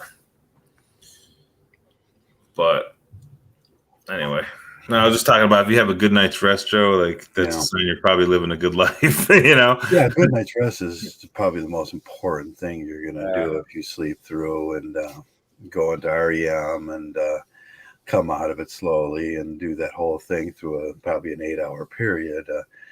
That's probably the most de-stressing you're going to do in your life, and it's proven to your brain functions increase. There's reasons why these things happen the way they do.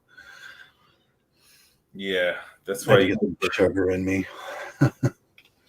Well, that's why like you have to really pay attention to your body and what it's telling you. And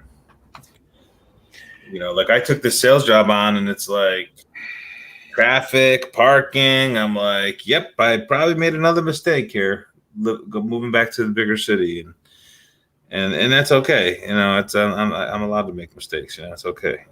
That's why I succeed. That's one of the, like, going back to Nick Saban's speech. Like, one of the things he said is, like, Michael Jordan was saying, the reason why I succeed is because I fail.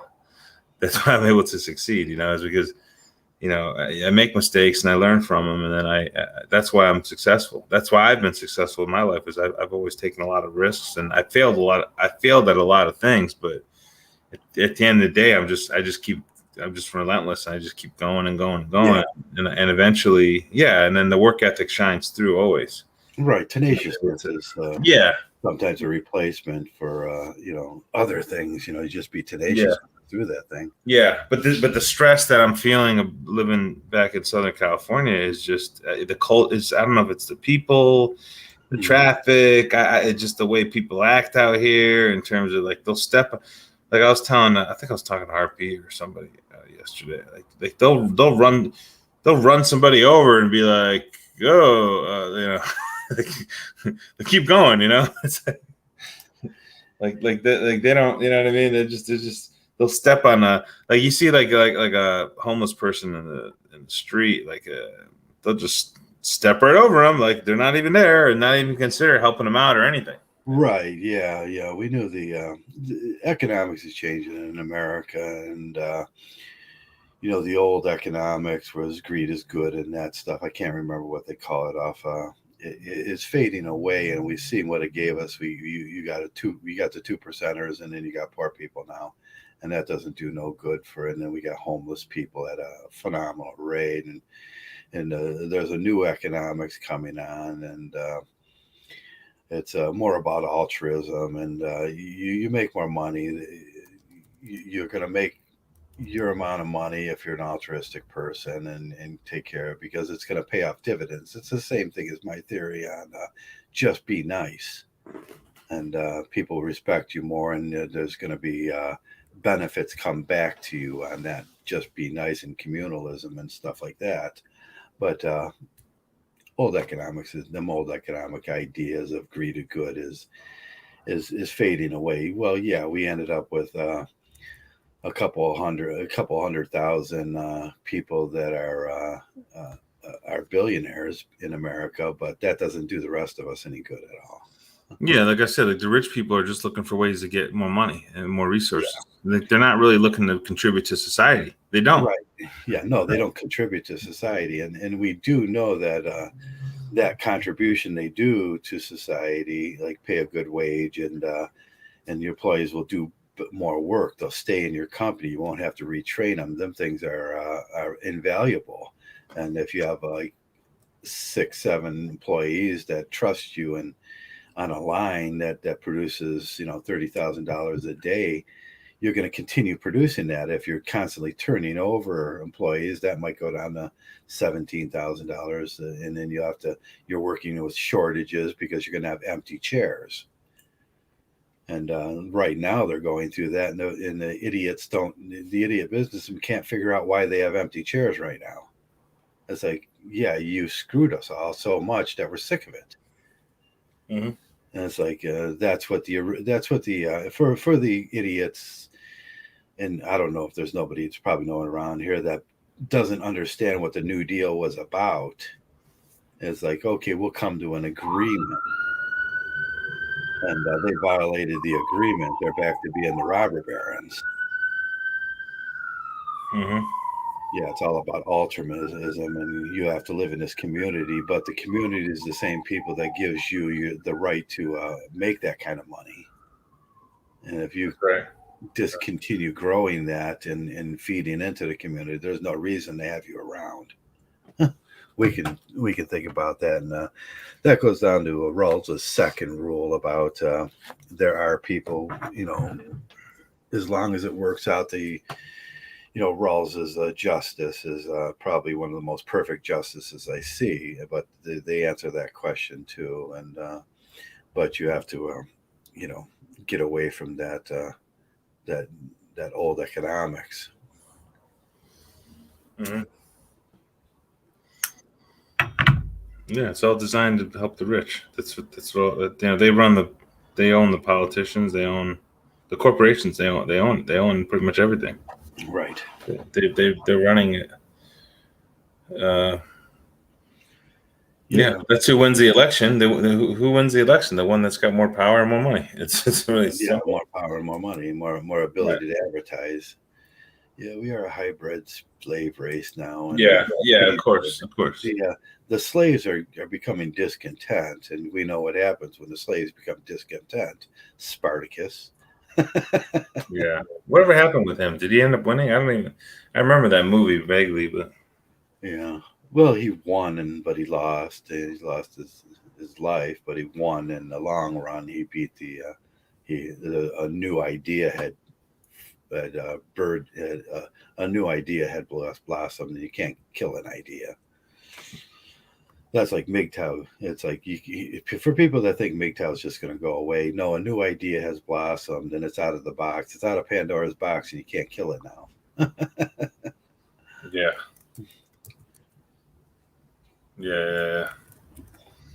Yeah, it makes me laugh. When everybody started going, when they ask who is Spartacus, and they go, "I am Spartacus," and then the other guy goes, "No, I'm Spartacus." You can see he made, like Mgtow, he made 100 Spartacuses. Yeah, and that's the idea of Mgtow too. When you do this, you make more Mgtows, and then that's where your legacy will set. Doesn't matter if they kill you off. They tried to kill me off how many times? Yeah. Can't talk about pheromones, Joe. Yeah, you're not allowed to talk about. They made it like I was talking about they're parasitical, and it's like I never said parasitical. Yeah, I said symbiosis, and that's the same thing to them. You know, to their Christian ideas, symbiosis and parasitism is the same things. There's ideas of parasitism it's parasitism is, the bacteria, and you can't deny that pheromones are dead bacteria, and pheromones have an influence on males, so that's parasitism. And it's like, I'm not calling the women parasites. That's like, so they can't establish the difference in their own mind, because that makes them the misogynist, doesn't it? Yeah.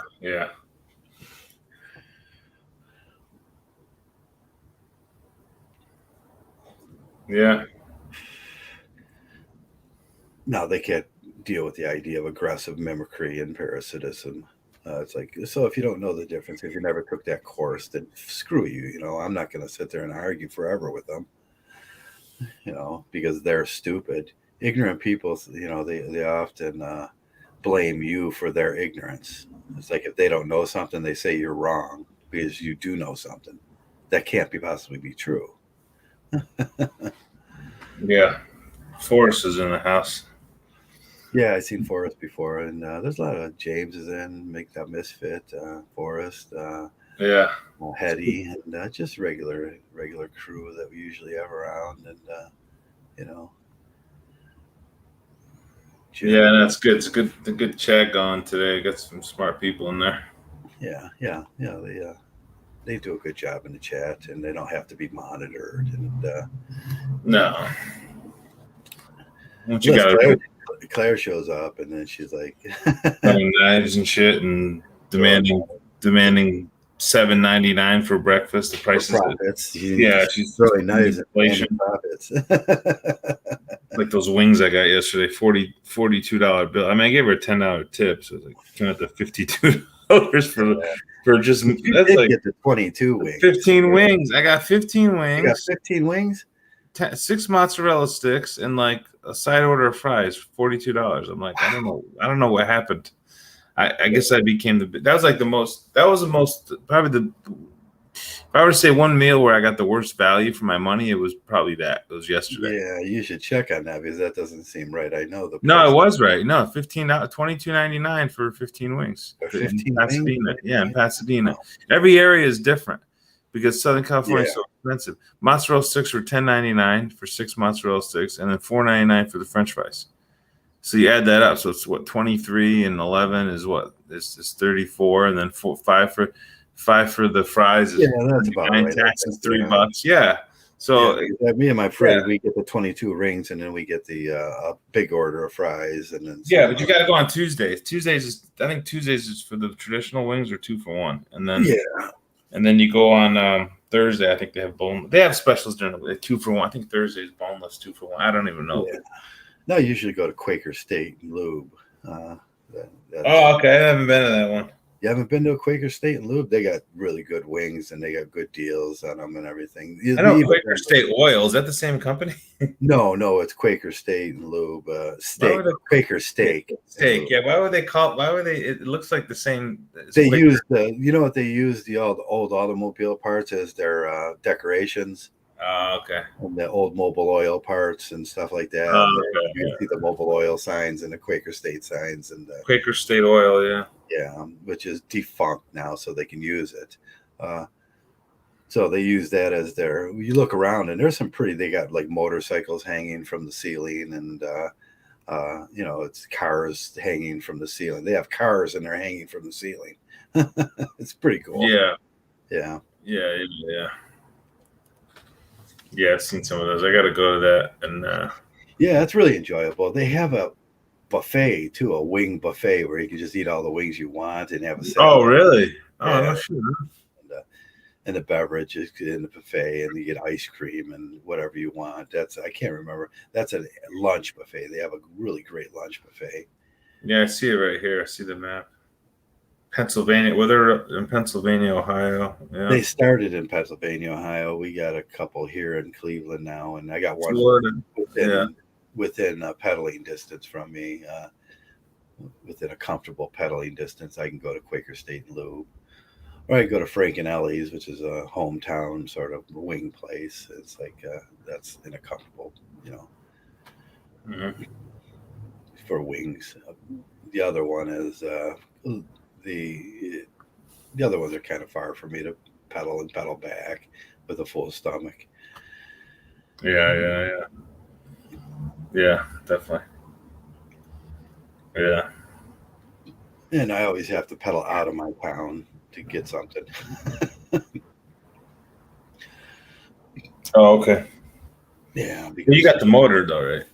Does the motor help that much? You still got to pedal a little bit, right? I still pedal. I just put it on the single PAS speed and just pedal it. That just assists me. So I still get my exercise. I make it a point that if I'm going to go shopping or if I go out to eat or something, that I have to work to do that. Yeah. Like today, I think I'm good. I'm not going to eat today. I'm going to fast today because I ate. Like I feel like $50. I got to get my money back. So I just chop it up. Okay, let's split it in half. 25. I didn't eat today. That's good. I don't like to fast. I don't believe in fasting anymore. I don't think it's a good idea to starve yourself. If you can do it, properly without harming yourself. You probably water fasted when you were in high school. But it's okay. It's okay if you do it right and don't harm yourself. Well, here's the thing. The Bible always talks about fasting, so it's like you almost want to go against the Bible. Right, they do that fast and feast. Right, they do they just like whatever's in the Bible, like because that's the state telling you how to live, pretty much, right? Yeah, you're supposed to do the opposite of that, and then you should fast on Saturdays and then feast on Sundays, and fast on Friday and Saturday. Yeah, well, you adhere to the Judaic laws about what you eat on Friday, and then fast on Saturday, and then feast on Sunday. Yeah, they got so many crazy ideas. Like, I don't know, like the whole thing about the flesh becomes one. Like that guy at the Nick Saban talk, like he goes, whenever you have sex with a woman, you can never get that image out of your mind. Like, it's like you're, I don't know exactly how he put it, but you know what I mean? The whole thing about the flesh become, this is metaphysical, like thing, like you're attached to this person like for eternity, and come on, give me a break. Right. Well, that's he thinks that you bond with her and that's not really true. And plus, they're introducing psychological ideas into that, and then how you Right. and Shame. I just say it like the breast. All boys have the metaphysical idea of the perfect breast, and when you see breasts for the rest of your life, they all pale in comparison to the ones you have in your mind. Hmm. So all men have this archetypic woman that's the perfect Nawalt in their head. When you meet a real woman, they pale in comparison to that archetypic woman. Yeah. And that's what he's saying, but he just screws it up because he's got these Christian values that just tell him wrong. He gives them wrong information. And it's like, no, that must be pair bonding. And she what do they call that when they, it binds to your DNA? It's like, Mhm. it's like, no, that doesn't happen to humans biologically. I Yeah. mean, Yeah. sociologically, you can leave, sociological scars on a human, and with a, and it does. I mean, yes, that's obvious. If you get the wrong woman and she mistreats you terribly, she's going to leave a sociological scar on you, Yeah. and that's what Mgtow's about. Yeah, it is crazy though. Listen, I didn't listen. I remember listening to it before, and now I can't listen to it again. Like that video. Yeah, that guy, he goes off, but he had that creepy look too. He was like, I'm thinking that guy would like to touch little girls. Yeah, yeah, that creep. Yeah, He his had that creepy look, and I was like, yeah, oh, I could tell the creepy look. the Christian cringe. The Christian Cridge creepy look where he's like he wants to get a 16-year-old girl and marry her and make her fat and pregnant in the kitchen and make her cook for him. That's Yeah, what he wants. yeah, yeah. That's cringy. That's why the South. Like I don't. God, I just don't like going down there. Like I don't. I, yeah, I try to drive through the Midwest, but I didn't like driving through the Colorado Rockies. Yeah. It's just I don't know. I just don't like it. It's a little dangerous. There's just too much traffic. Even I went there. I drove through the Rockies like in 2, 3 in the morning. Like, Did and you? I figured it'd be less traffic, but there's a lot of traffic going through Denver, and it wasn't enjoyable experience because if you go, it's even more. It's just dangerous. It's just anytime you go, it's dangerous. Yeah. It's just a danger. I would not recommend if you drive cross country going through Denver. Like you're just better Yeah. off I finding always different thought that roads. coming down through West Virginia through the Great Divider there, whatever they call that, is like very dangerous when at night. Oh, okay. I've never been there. Yeah, and I don't think that's one of the few states I don't think I've driven through West Virginia. yeah, that's yeah. I always hated driving through that to get to the flatlands, and Yeah, it's like or the Missouri Valley, yeah.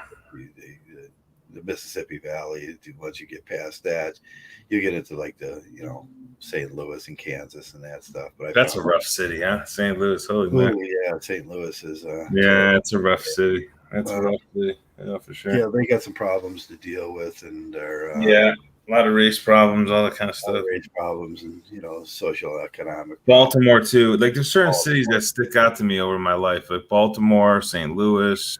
yeah, Gary, Indiana, and Yeah, I haven't been. Well, I've driven through there. Yeah, Chicago. That whole Chicago area is just rough too. yeah. I don't like it.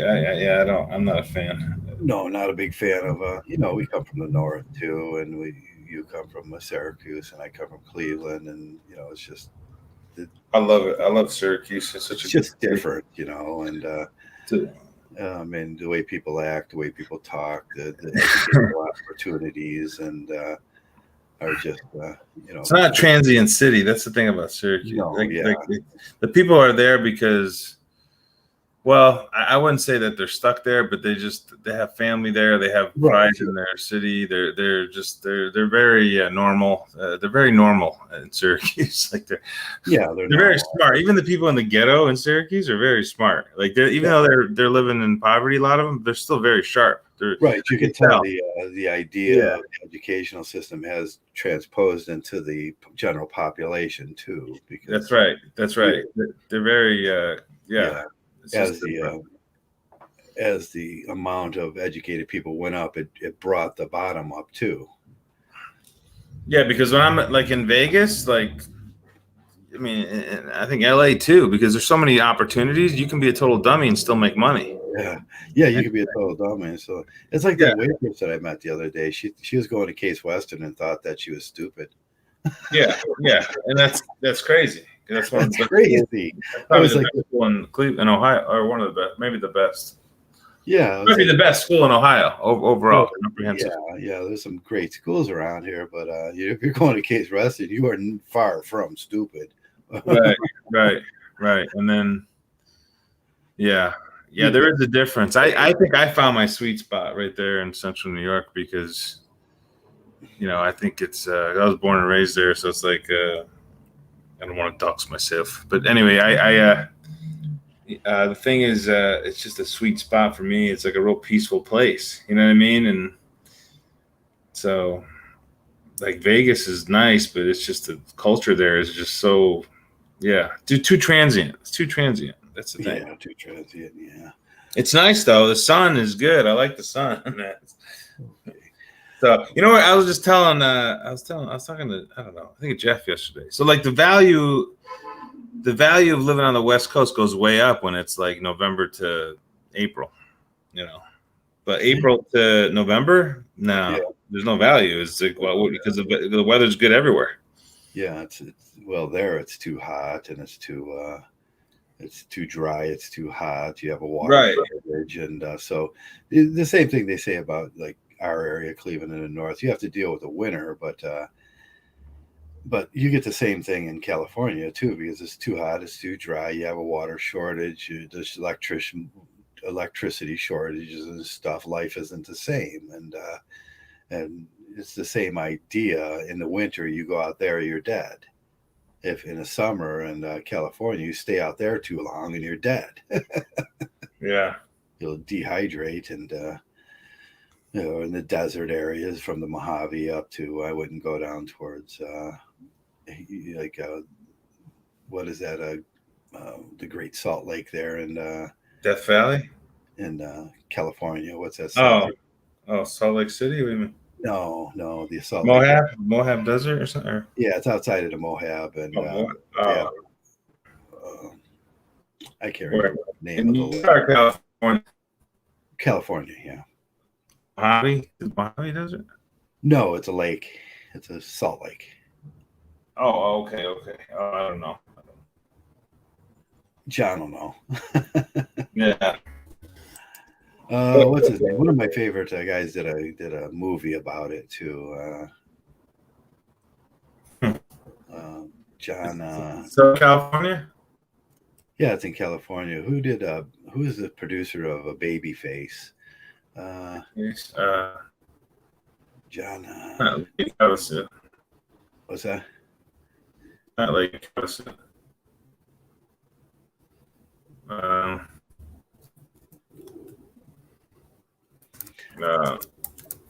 Okay. I'm looking at Babyface movie.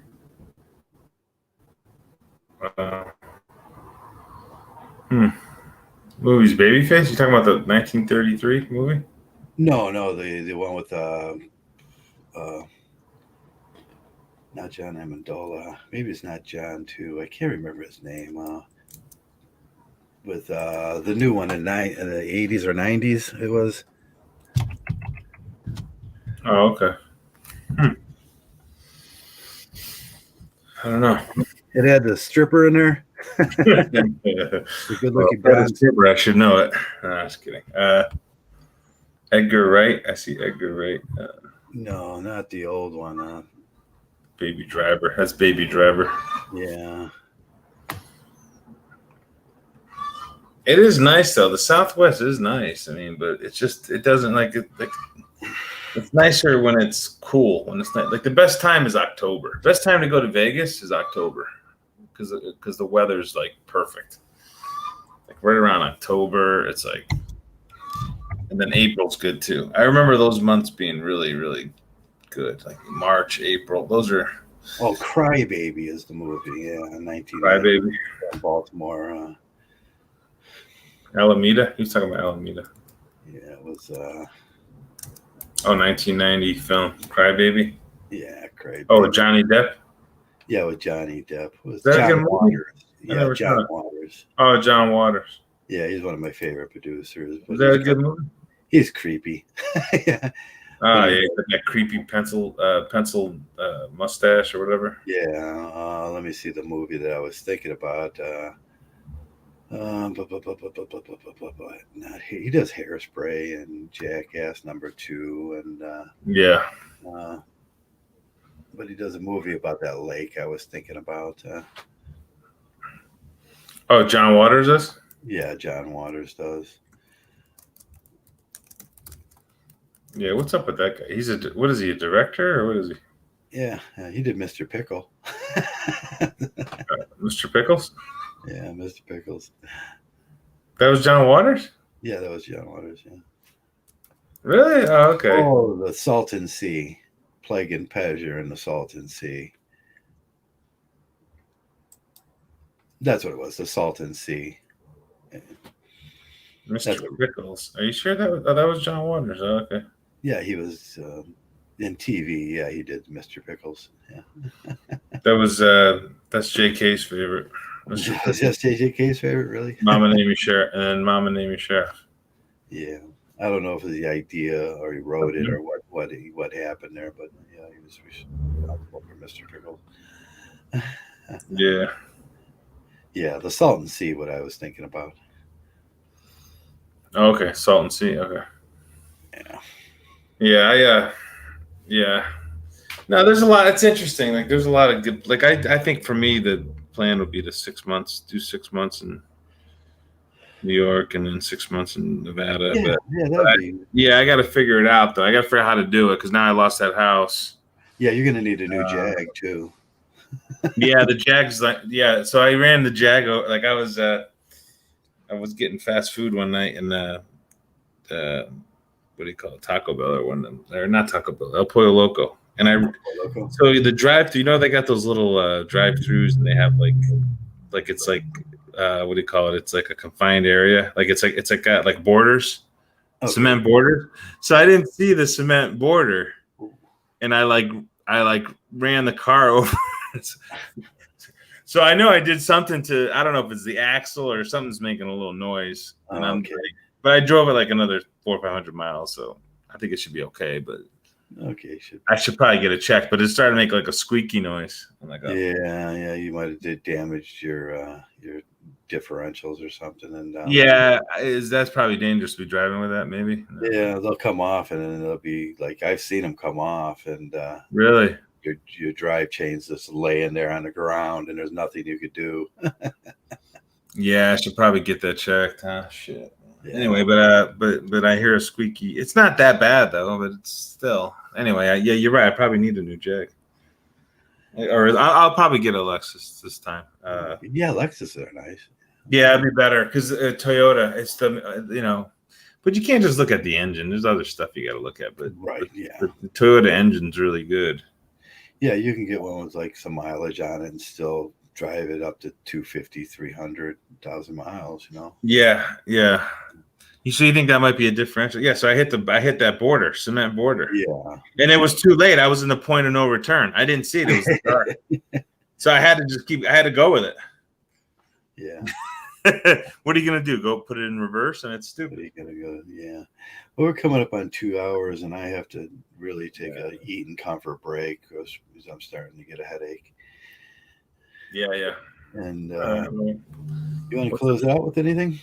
I don't know. What do we start out with? Yeah, just have an open. I always talk about start the day with a blank sheet of paper in your mind, kind of thing, and don't and I always say don't make. I mean, I hate to be. I'm not trying to be pessimistic when I say this, but don't make assumptions that your quote unquote friends have your best interest in mind, because a lot of times they don't. So so you just got to follow your own path and what works for you, not what's what you just to do things to get approval from others, because they don't, I hate to say it and be crass, but a lot of times they just don't give a shit about you. I mean, even the people that you think like do care about you. So you have to evaluate that as well. Always be evaluating people in your life and different situations, and always. And I think ultimately you want to get to the point where you have a low stress life and you're able to sleep well and you just enjoy your life, man. Like you said, we always talk about imagining yourself happy. Yeah, imagine. Be in that positive mindset, and then yeah. So I would just that's what are your closing thoughts? That's about it. Same thing, and if you just, it's all about you when you get into Mgtow, and be very careful and cautious about what you believe, and you can set away all those beliefs. And like I say, take a veil of ignorance, take the original position, and find out if things are true. That's where the gold is in life, and uh, that's about it. And most of the time, just be Mgtow. Do Mgtow hard, man. There's no use in doing Mgtow if you're going to do it soft. Yeah, yeah.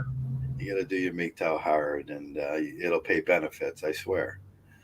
Uh, Yep. You gonna do your shout outs? yeah, thanks everybody for coming in, Forrest and James and Mgtow Misfit and Livigi Sport. I can't pronounce that. That's yeah, John and JK, and I'm in the back. I'll be right out. Heidi, I'm in the back. I'll be right out. I'm in the back. I'll be right out. Yes. Hey, care if I use the foamer in the? Yeah, thanks for stopping by, everybody. Yeah, we'll do our shout outs here again. Jeff, Jigsaw, Saw, Okay. JK. I'm back. Oh, go ahead. Yeah. No, I was just going through some of the shout outs. Okay. Yeah. RP, of course. We don't. Stephen Hill stopped in. Jim, Macintosh. Yeah. Hank. Don't forget Hank. Hank. okay. Susie was in. Susie was in. Yeah. Thanks a lot, guys, for showing it. Jeff Heidi. Heidi. How do I say it? Not Heidi. It's Hetty. Hetty. Sorry.